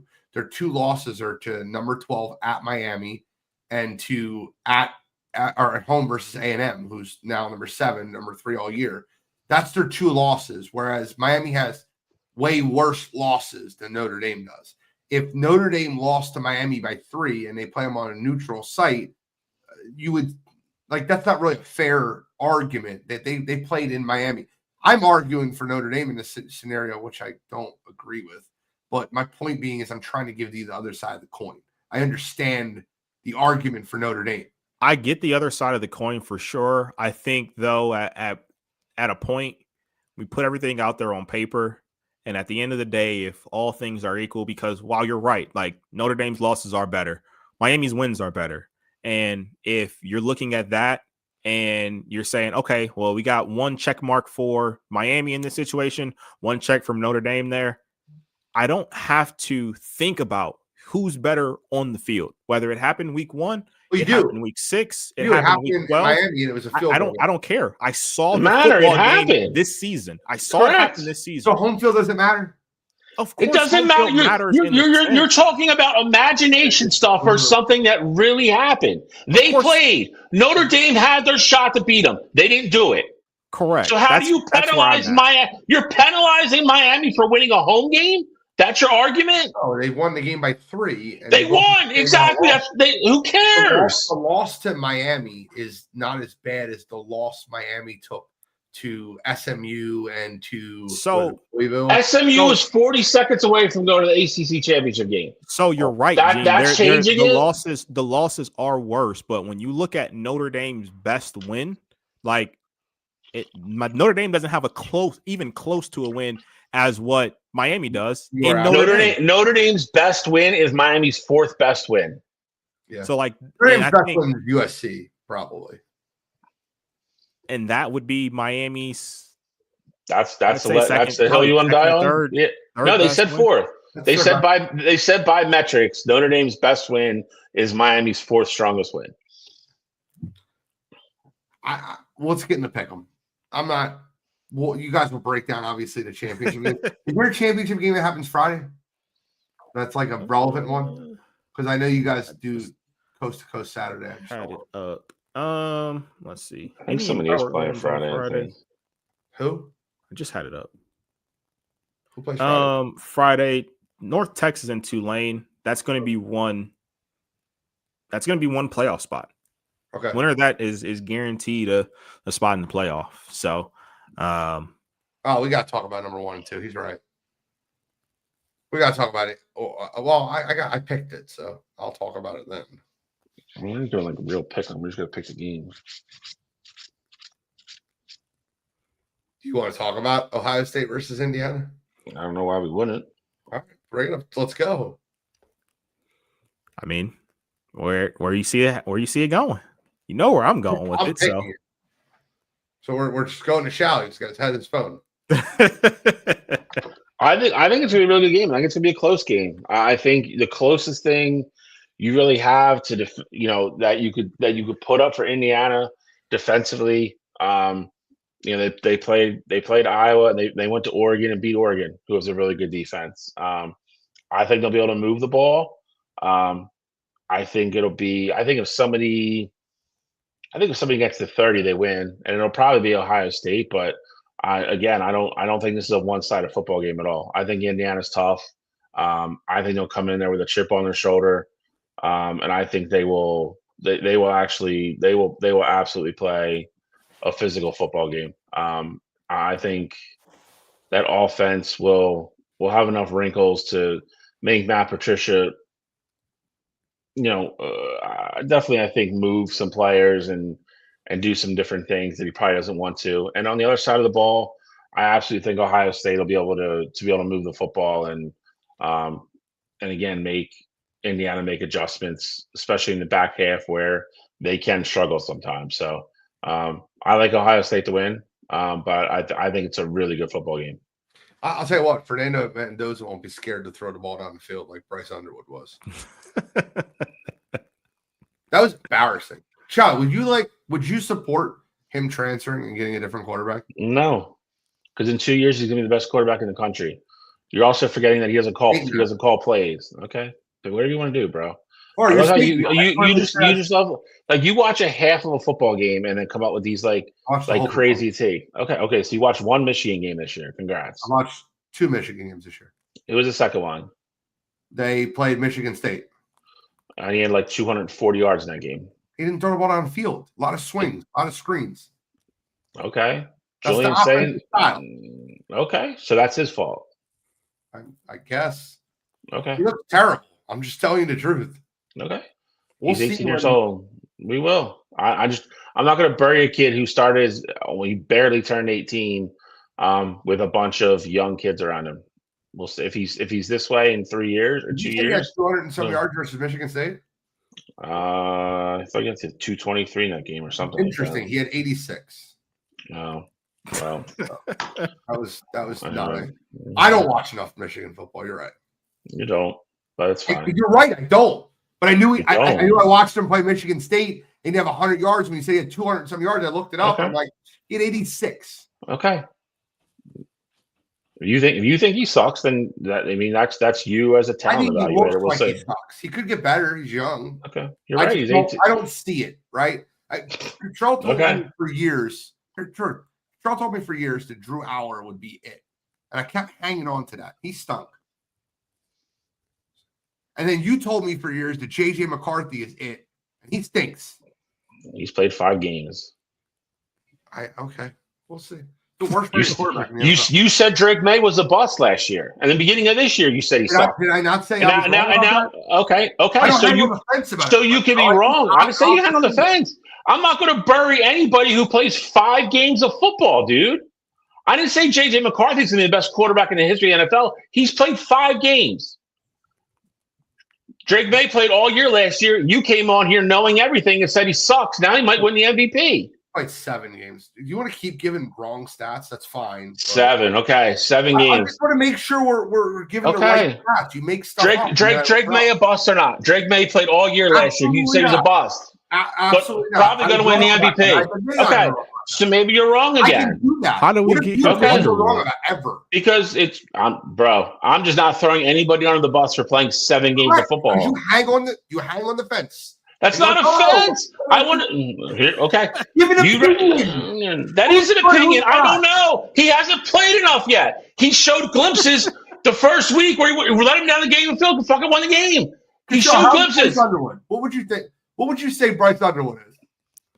It's like, what do you mean? What would I say he is? Do you think he's good? Do you think he's going to be the best quarterback in the country in 2 years? Not in Michigan's offense. He won't be the best quarterback in the country. I think he's a good athlete. He's a good athlete. As far as him throwing it, the jury is 100% still out on that. But I think if he wants to develop as a quarterback, I think he has the raw talent. Like, you could see the arm talent itself there, but at Michigan, like, that's not what they want to do. And if they're going to how they game planned for him the entire year, there's absolutely no way he's going to develop in that offense. Okay. I guess we'll find out. We'll wait. I can't wait until like J.J. McCarthy gets cut from the Vikings in the offseason. And like Trey Lance, can we admit Trey Lance stinks? I was wrong about Trey Lance. I thought Trey Lance would be good. Khalil Mack stinks. He hasn't played 6 games in the NFL. He hasn't played 6 games. But coaches can make their decisions watching a guy fumble. Dude, they put him on the concussion protocol list because they're like, I don't want to throw him versus Seattle. He's terrible. Nobody said that but you, but that's fine. What was all right, give me an example. Help me understand. Give me an example of the last time put their starting quarterback in concussion protocol. Okay. What do you mean? Give me an example of the last time a team who can put their teams can't put. See, who puts people in concussion protocol now, Gene? The independent neurologist does. Okay, so who did that? J.J. McCarthy was did not get ruled with a concussion by the independent neurologist on Sunday. On Monday, Minnesota put him in the right. He went home and said he couldn't sleep and had headaches. Came in Monday, got evaluated by the independent neurologist, and they put him in concussion protocol. Read the whole story, bro. I've read the whole story. When was the last How do you not know that? How do you not know that? Then why don't you just say that? You just said he did this and that, and they just put him in there. They just put him in there. have to report that to the independent neurologist. No teams do that. Do you know how many people go home and who doesn't? No one. When was the last time you've seen it? Seen what? Gee, people get put in protocol all the time. When was the last time you've seen a guy not exit the game, not getting put in concussion protocol, get put Did it happen earlier this year? Weren't we talking about someone who got knocked silly and we were like, how are they back in the game? Who was it earlier in the year? Jackson Dart. This is what you'll do. You'll just that's who it was. No. Because I couldn't remember whose name it was. And that's who it was. Who? Jackson Dart got knocked silly. You couldn't even stand up. They had to help him off the field, and he was back in the game with 2 plays later. And then what was he in come Monday? He was in concussion protocol after the game. He finished the game. He should have been back. If he got put in protocol, they would have took his helmet and he wouldn't have been able to go back in the game, Gene. So when did he get put in protocol? He got put in protocol on Sunday instead of Monday. After the game. So he went home, couldn't sleep. No, it wasn't. That's not what happened. You're making stuff up. I'm not. Read the report. He went back in Monday and they took the test and he didn't fail. Have you ever seen a team do that? Ever? Have you ever seen a quarterback, a starting quarterback in the NFL, go home, come back to the facility, and then the team goes, okay, let's get him evaluated for a concussion? Have you ever seen that? Ever? On a Monday, no. Ever? Yes, that didn't happen. It's like it's documented, dude. Like, I don't know what to tell you. You're arguing with reporters who reported on and covered it. I don't know what to tell you. Okay. You're always right. My opinions, I will say your opinion doesn't outweigh something that actually happened, Gene. That's not how it works. There's opinions and facts. Bill. Okay, so there's a first time something always happened, Gene. True or false? It has to happen for the first time for it to happen again, right? Because you yell doesn't make your points. Okay, and just because you say you're right doesn't mean you're right. Same difference. Sorry, I'm entertaining.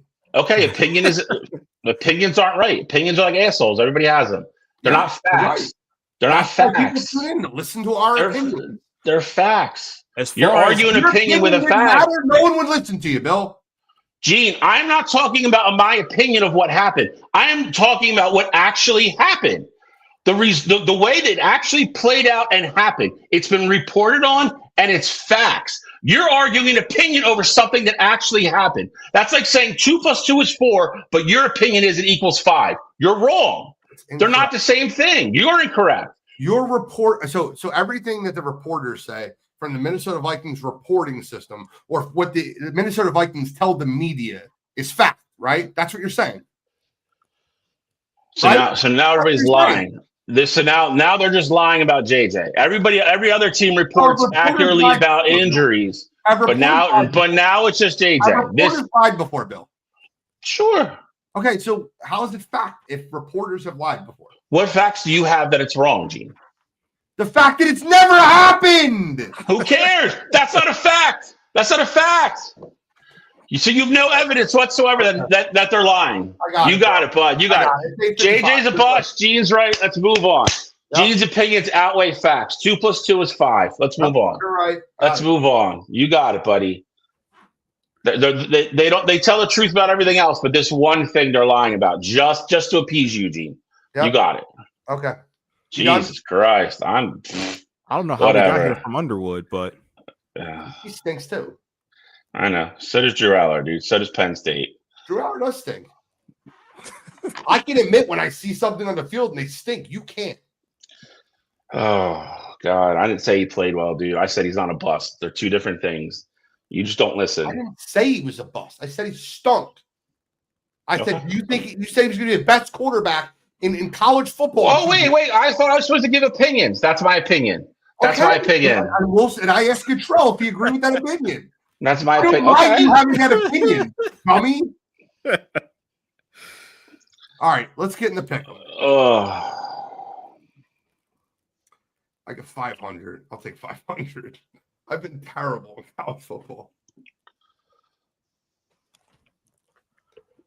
Where are we starting here? I think it's the same order, right? You, Bill, me, right? I know you're picking these like this because you normally don't. Well, we don't we don't pick them. I didn't know. That's why I had 3. There's only one Superdog. Everyone has to have the same Superdog. Yeah, I didn't even pick Superdog. I had 3 games that I picked as far as spread wise goes. Because there's only one Superdog. The only team you can take is Troy. That's it. Yeah. So didn't even think about that. So for me, I like Tulane plus 2.5 versus North Texas. I think Jake Retzlaff is going to have those guys ready to go. And they are going to punch their ticket into the college football playoff, and John Summerall is going to keep his season rolling there.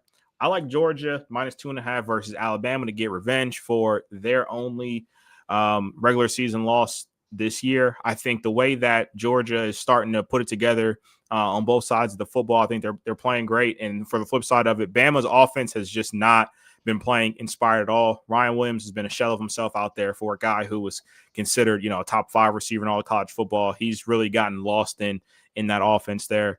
And then my last game, I got Ohio State minus 4.5 versus Indiana. I don't necessarily think it's going to be a blowout by any means there, but I do think it's going to be a 2-score football game. I would be shocked if Indiana scored anything above 17 points in that football game. And I think with the way Ohio State's offense has been playing, I'd be shocked if they scored less than at least 27 in that one. So I'm thinking a 27-17, 27-13 kind of football game, but competitive on both sides there. I just think Ohio State at some point starts to run away with it. I like that it's down to 4.5. I'm going to take Ohio State as well. I said before, I think it'll be a very good game. I think it'll be a close game. I think it'll be in one possession. I think Indiana is tough enough and gritty enough to hang with Ohio State. Just the end all be all, though, I'll take Ohio State's defense when push comes to shove. And I think even though Indiana's defense is good, again, I think if they have a weakness, it's in the back end. I think with Jeremiah Smith and Tarver and all those guys, I think Brian Hartline and company will find a way to exploit it. I'll take Ohio State minus 4.5. Also taking Georgia minus 2.5. Said it a couple weeks ago. It's a very weird, backwards, Kirby Smart type team. But the last couple weeks they've looked really good. The biggest thing for me is, like Cottrell said, even if you watch the Auburn game on Saturday night and the week before, Alabama cannot run the football. They just cannot do it with any regularity, with any success. Ryan Williams has kind of been a ghost. Ty Simpson's played great. He played gutty, but I don't think if you let Georgia just pin their ears back and go all game, I like Georgia in that game. Last but not least, I'm actually going to go against Cottrell on this one. I'll take a flyer on North Texas. I like their offense. I don't know how well they're going to stop Tulane, but they spread the ball around. They've got one really good running back. I can't think of his name. But I'll take North Texas minus 2.5. Just throw another whole wrench into the system. I'm just going to believe what my eyes tell me. I have a couple games in which I've watched these games before. These games have happened. They've been blowouts. I'll start with the game. I agree with all you guys. I'll take Ohio State minus 4.5 over Indiana. I think that Ohio State's defense shows you how good they are. Fernando Mendoza will definitely throw the ball down the field, but I don't think it'll be enough for Ohio State to, I think Ohio State still wins the football game. I think they cover the 4.5. I watched Texas Tech beat the shit out of BYU. 29-7. The defense just absolutely mauled BYU the entire football game. I'm going to go with Texas Tech minus 12.5 to do it again. They're the better football team. Their defense absolutely is smothering BYU in this football game. And also, Boise State played UNLV. And Boise State they had a running back that ran for 200 yards in that football game. 200 yards. They won by 35 points or 25 points. Dylan Riley, 15 carries, 201 last time these two teams played. Give me Boise State minus 4.5 over UNLV. I think that's somewhat of a layup. That's my 3 picks. We don't have a Superdome. So we got a little bit of breaking news here, gentlemen. Okay. Before we get into UFC. Okay. 20 minutes ago, Giannis Antetokounmpo went down with a non-contact injury and has left the game. Bucks say he's out for the rest of the game with a right calf strain, but people are speculating that it could have been his Achilles. That would throw a monkey wrench into this whole Giannis Antetokounmpo trade situation. So something that we will definitely have to monitor moving forward here with the Giannis situation. That's breaking news. Breaking news. That'd be bad news. All right. Throw up the card here. It's a good card. It's a really good card. Just a lot of good fights on the card. Anytime you're opening a UFC numbered card with Jan Blachowicz is not a bad card. Henry Cejudo's on it. Brandon Moreno. Joshua Van versus Alex Pantoja. Marab versus Peter Yan 2. This is a card that I don't know if it has dud effect to it. Control, where do you want to start? I mean, I feel like we always just kind of start off with, just talking about these fights on the undercard here before we get into the co-main and main. I think the one thing that's kind of interesting about it is like the one fight that kind of stands out the most to me is Henry Cejudo and Peyton Talbot. Really big reason is Henry Cejudo hasn't won a fight in I don't know how long. Like I think his last win came during the COVID times. He's one of decorated champion at like in the UFC. There was the original, one of the original double champs right after Conor McGregor, but I feel like this is one of those put up or shut up kind of fights for him where he might be on the way out here. So that's the one that I'm probably most interested in here on this undercard. Of course, seeing Moreno fight, like I always think he's entertaining to watch. And then like you mentioned, Jan Blachowicz being on the undercard there as well. He's always a candidate to put the lights out. So I definitely think this is a really good card, leading up to the co-main and main, which I also think are going to be really freaking good. What fight on the undercard, not undercard, but like not the main two, are you most excited to watch? Triple C fight, I don't care. Henry Cejudo's fighting. But to me, watching Brandon Moreno, I love watching Brandon Moreno fight. What fight are you most intrigued with outside the main two?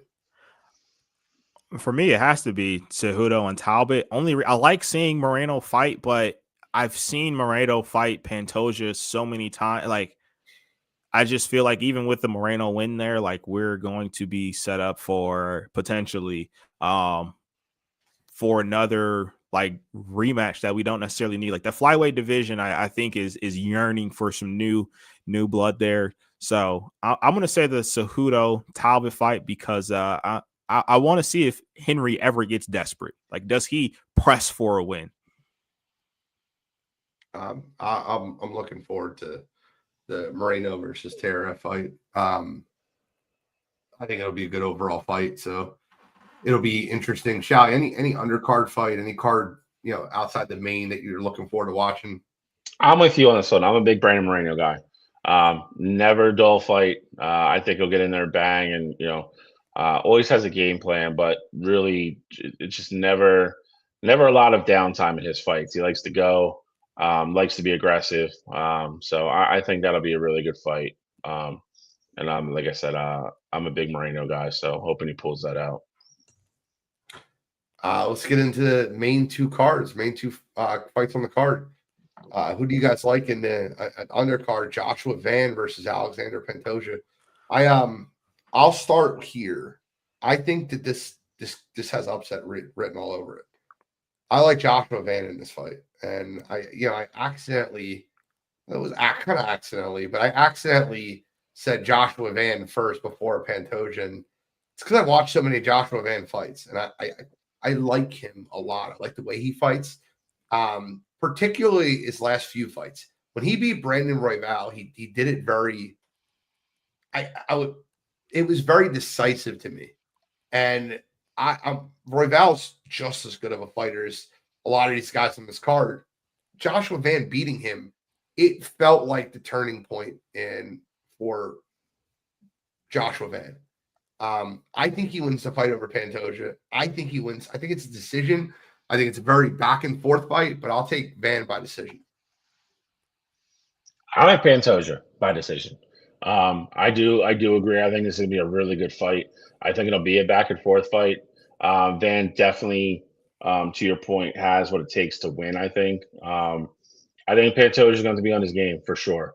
But I like the experience. I kind of like, I don't know, it's not a styles make fight type fight, by any means, anything like that. But I just like Pantoja's experience a little bit more. And I think it matters in a 5-round fight. I think being a champion, not being, afraid to go into the 4th, 5th round, I think that matters sometimes. So I'll go Pantoja by. I'll definitely say it's 3-2. With this one, I got to pick a side here. I'm rolling with Joshua Van. Gene, I think you made a lot of great points about Joshua Van in this one. Pantoja's been one of the great flyweight champions the UFC has seen.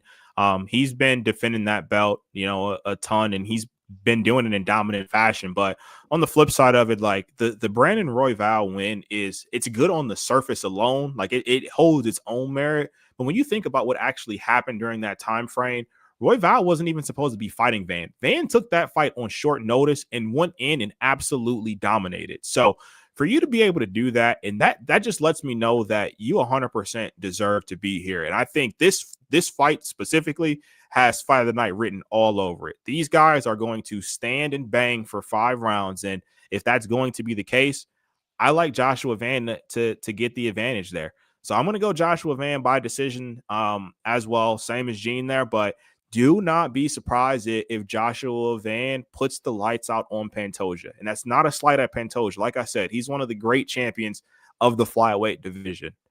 Joshua Van is just that good. Yeah, and Joshua Van, they fought before, and it looked like Van was winning the fight on his feet, and then he got subbed. And when they fought prior, it was one of those things where I thought Joshua Van was going to win the fight. And then he got caught in a real weird way and got subbed. I don't think that happens this time. I think he's turned the corner. The main event, it's kind of a shitty main event based off of a lot of people's thoughts. Not mine. I'm a huge Peter Yan fan. I've always been a Peter Yan fan. And when he's in a 5-round fight, I think he's at his best. He's a slow starter. He's going to go against Merab, who's incredible. It's good to see these two guys getting in the ring. And they fought prior, and it was a good fight. Who do you like in this fight? I'm sure we're going to go Merab across the board. Cottrell, start us off. Who do you like here? So for me, I like Merab. Merab's one of my guys. You say like the fight, the first fight was good. I agree with you. It was good, but ultimately there you have to also realize that was a 50-45 fight, across the board there. So while it was entertaining, I'm with you. Like I think it was that's probably the best 50-45 fight you'll ever see. Yep. But I think it's just going to be more of the same, though. What Peter's good at, Merab does, pretty much just as good. And he's also going to kill you with pace there. So I think Peter's best chance is going to be to try and catch Merab and try and knock him out. But I just don't ultimately see that happening, because if it does get into a situation like that, Marab is probably just going to run. He's going to scramble, and then he's going to attempt 25 takedowns, and you're not going to have any gas left in the tank there. So I like Marab. I like Marab by decision to retain in this one. I'm going to go the same way. The biggest thing for me, and I like Peter Yan. The biggest thing for me is the point that Gene that brought up already. Tends to be a really slow starter. So you see him getting these 3-round fights where, first round he almost automatically loses. Second round he starts picking up, and then third round he just dominates, but he runs out of time sometimes. Marab is definitely going to be a guy that's going to push the pace, like Cottrell said. I don't know. I think it's just going to be a case of where he's too far behind. And then at that point, I think he's going to need to finish. And I don't see that happening. So I think Marab wins by decision. See, I love Peter Yan, and I would love to pick Peter Yan. But I can't, because everything Peter Yan's good at, Marab is better at. And when they fought prior, they were just close 10-9 rounds. Close 10-9 round. And I think Marab's gotten better, and Peter Yan's really hasn't. And that's nothing against Peter. I love Peter Yan. I don't know what his method to victory is. If Marab takes him down 11 more times in this fight, he's got no chance. So if he keeps the fight on its feet, I guess I could argue he's a slightly better on-feet striker. But that's about it. I think it's closer. Give me a Marab 4-1 victory. I wanted to say 3-2 really bad. Not much closer, but it's. I don't know if you've seen it on my face. I really wanted to say 3-2. I don't want to lie to you guys out there. Let's get into You Gotta Be Kidding Me. Don't know if you saw RG3's tweet about BYU and telling people to stop persecuting Christians. I meant to comment that during the college football segment. I didn't see it. I did not see it either. But speaking of college football, I kind of alluded to it earlier in Hot Wire when we were talking about Lane Kiffin. And I will double down on Lane Kiffin this week. So for me, I think it's one thing to take the LSU job. Like, I have no issues with that. But everything that Lane Kiffin has done following his decision to take that job, for me, has been an issue. You drag out this entire saga essentially for 2 weeks, and you say you have to pray on it, you have to do this, you have to do that, when we all know you were going to take the job 2 weeks ago. I think this was a deal that was a handshake agreement back then, and you ultimately were like, let's try and drag this thing out as long as we can, and you were successful with doing that, whatever the case may be. I don't agree with you there, but like I said, whatever. My most recent issue with him is that he had an introductory press conference with LSU. He also had a interview on tarmac with Marty Smith from ESPN, where he lied through his teeth repeatedly with things that have already come out and been proven to be lies already at this point. 3 things that already have been proven to be lies. Lane Kiffin said he didn't know until Sunday morning at 8:30 that he wouldn't be able to coach the Ole Miss team in the playoffs. When the athletic director told him, when they had the meeting weeks ago, when they said, we need a decision by the Egg Bowl, they said, if you ultimately decide to go to LSU or Florida, you will not coach this team in the playoff if we make it. And I 100% believe him, because that's been the consensus pretty much this entire journey. That's why it took so long to ultimately make a decision here. He also said that players wanted him to coach in the playoff, and that, he tried to take that to the chancellor's office, and he had the players there and they were fighting for him. And then so many starting offensive linemen, they had 3 starting offensive linemen go on Twitter and said, yeah, nobody said any of that in the team meeting. And if you would have been in that meeting, you would have heard that nobody really cared for Lane Kiffin coaching us in the playoff. Like, we were perfectly fine with him leaving once they told us who they were going to be replacing him with. And then he also made a comment at his press conference that he was almost run off the road by crazy Ole Miss fans. And that's already been disproven there as well, because he had a police escort the entire way. I think the sheriff's office down there in Oxford said, yeah, that wasn't the case. We escorted him all the way to the tarmac. He got there safely. There was no ever a worry about him being run off the road or anything like that. So this week for me, Lane Kiffin, you're a narcissist, you're a liar. You just can't help yourself, it feels like, at this point. And everywhere you go, you have to do it where you set the previous program in flames. So this week for me, Lane Kiffin. Come on, you gotta be kidding me. Shall I was going to do Abdul Carr, but we kind of talked about it earlier, so there's not really. I actually had one this week, but there's not really that much to add on to it now. So I almost did the situation between Penn State and BYU. It's a really funny situation. Crumble Cookies CEO gets involved, and they're appealing to Kalani said he stayed due to his faith, and they were appealing to his faith, and I thought it was very interesting. You were appealing to his faith, and he stayed because of his faith, but the $7 million that Crumble Cookie CEO threw in didn't really, come on, man. They just said the Penn State job opening has accounted for $370 million in coaching extensions. Wild. But what I will do is I will take one more parting shot at the Los Angeles Clippers. This was my original, you got to be kidding me, and I'll stick with it. The Los Angeles Clippers just sent home the greatest player in franchise history for the Clippers and are going to part ways with him because he doesn't like them losing. I don't know about your organization, but when you brought in James Harden, Bradley Beal, you have Kawhi Leonard, who never plays. You got rid of Norman, the floorman, who is basically your hardwood guy that was on the floor every day. And you thought this team was going to be a winning team. And you have Chris Paul, who's not used to losing, right? Like, he took a Thunder team that no one predicted to make the playoffs into the playoffs.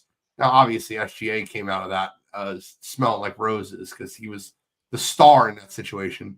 But Chris Paul has went place after place with franchises that do not have winning players and have taken those players to the playoffs. He wanted to try to bring that winning culture to LA, and Tyrone Lue and the Clippers organization and the players, they just didn't want to work hard. That's the way I see it, and I'm going to live by that truth. The Clippers organization's a mess. Steve Ballmer's a mess. Everybody in that organization that allowed this to happen deserves. And if you're going to do it, you don't do it at midnight in Atlanta. Like, that's not the place that happens. So for that, this week, I'll use the Clippers organization. Come on, you gotta be kidding me.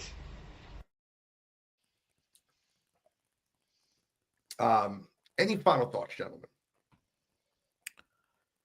No, I got none. I look at the situation that's happening over. Chad, anything? No, I'm just praying the committee gets it right on Saturday or Sunday night, but I have no faith in that. So, what would be getting it right? I mean, depending on what happens, I just there's just nothing you can do to justify me Notre Dame being over Miami. And I'm not saying that means Miami should get in, but if Notre Dame's going to get in, then Miami should be in. All right, start bench cut. Notre Dame, Miami, Alabama losing the SEC championship.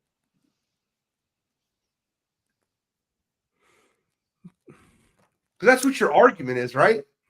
My opinion would be how it is. I think it would depend on how close is give me the score of the Georgia-Alabama game. 26-25. Closest game of all time. If it were me, I'd start Miami, I'd bench Bama, and I'd cut Notre Dame.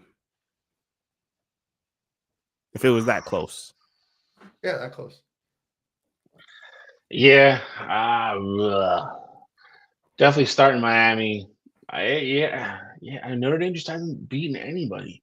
Yeah, I'm with Cottrell. Well, we'll find out what happens after championship week. Gentlemen, thank you so much for tuning in to this week's episode of Wire2Wire Sports Podcast. I think it's time to wrap it up. We're a little 20 minutes past due. Had a little spirited conversation. I had fun. Look, I don't think any of this shit personal. It's sports talk to me. So if anybody, I get text messages all the time. So do I. About like me and Shally fighting on air. And I want to make something very clear. I try to put the quarter in his back. I do it as much as I told him to put the gloves on during the Eagles conversation because I wanted him to fight with me over the Eagles. I just got it a little bit later in this show. It is entertaining. People tell me they tune in to hear us argue. I'm not saying I create the arguments, but I'm saying it's fun to do them. So don't take anything personal. After the show, we're going to sit on here for 15, 20 minutes and recap it, and there's no hard feelings. So don't text me that we're going to fight in real life. That's not going to happen. We're arguing over sports. Stop doing that. It's multiple people that do that. I have a few as well. It's funny. Actually, I do have one last thing. I'm not going to put everything out there. Just going to tell Cody, love him, thinking about him. Had a bad day today. So, I thinking about him and the family tonight. Cody Runner? Yeah. Prayers up. Thank you guys for tuning in this week. The Wire2Wire Sports Podcast. I'm the NFL Gene Shewalls. That's Kent State's own, Cleveland's own Papa Cottrell, Uncle Shally, Scholastic Shally, Mr. William Shawcross, and we are signing out.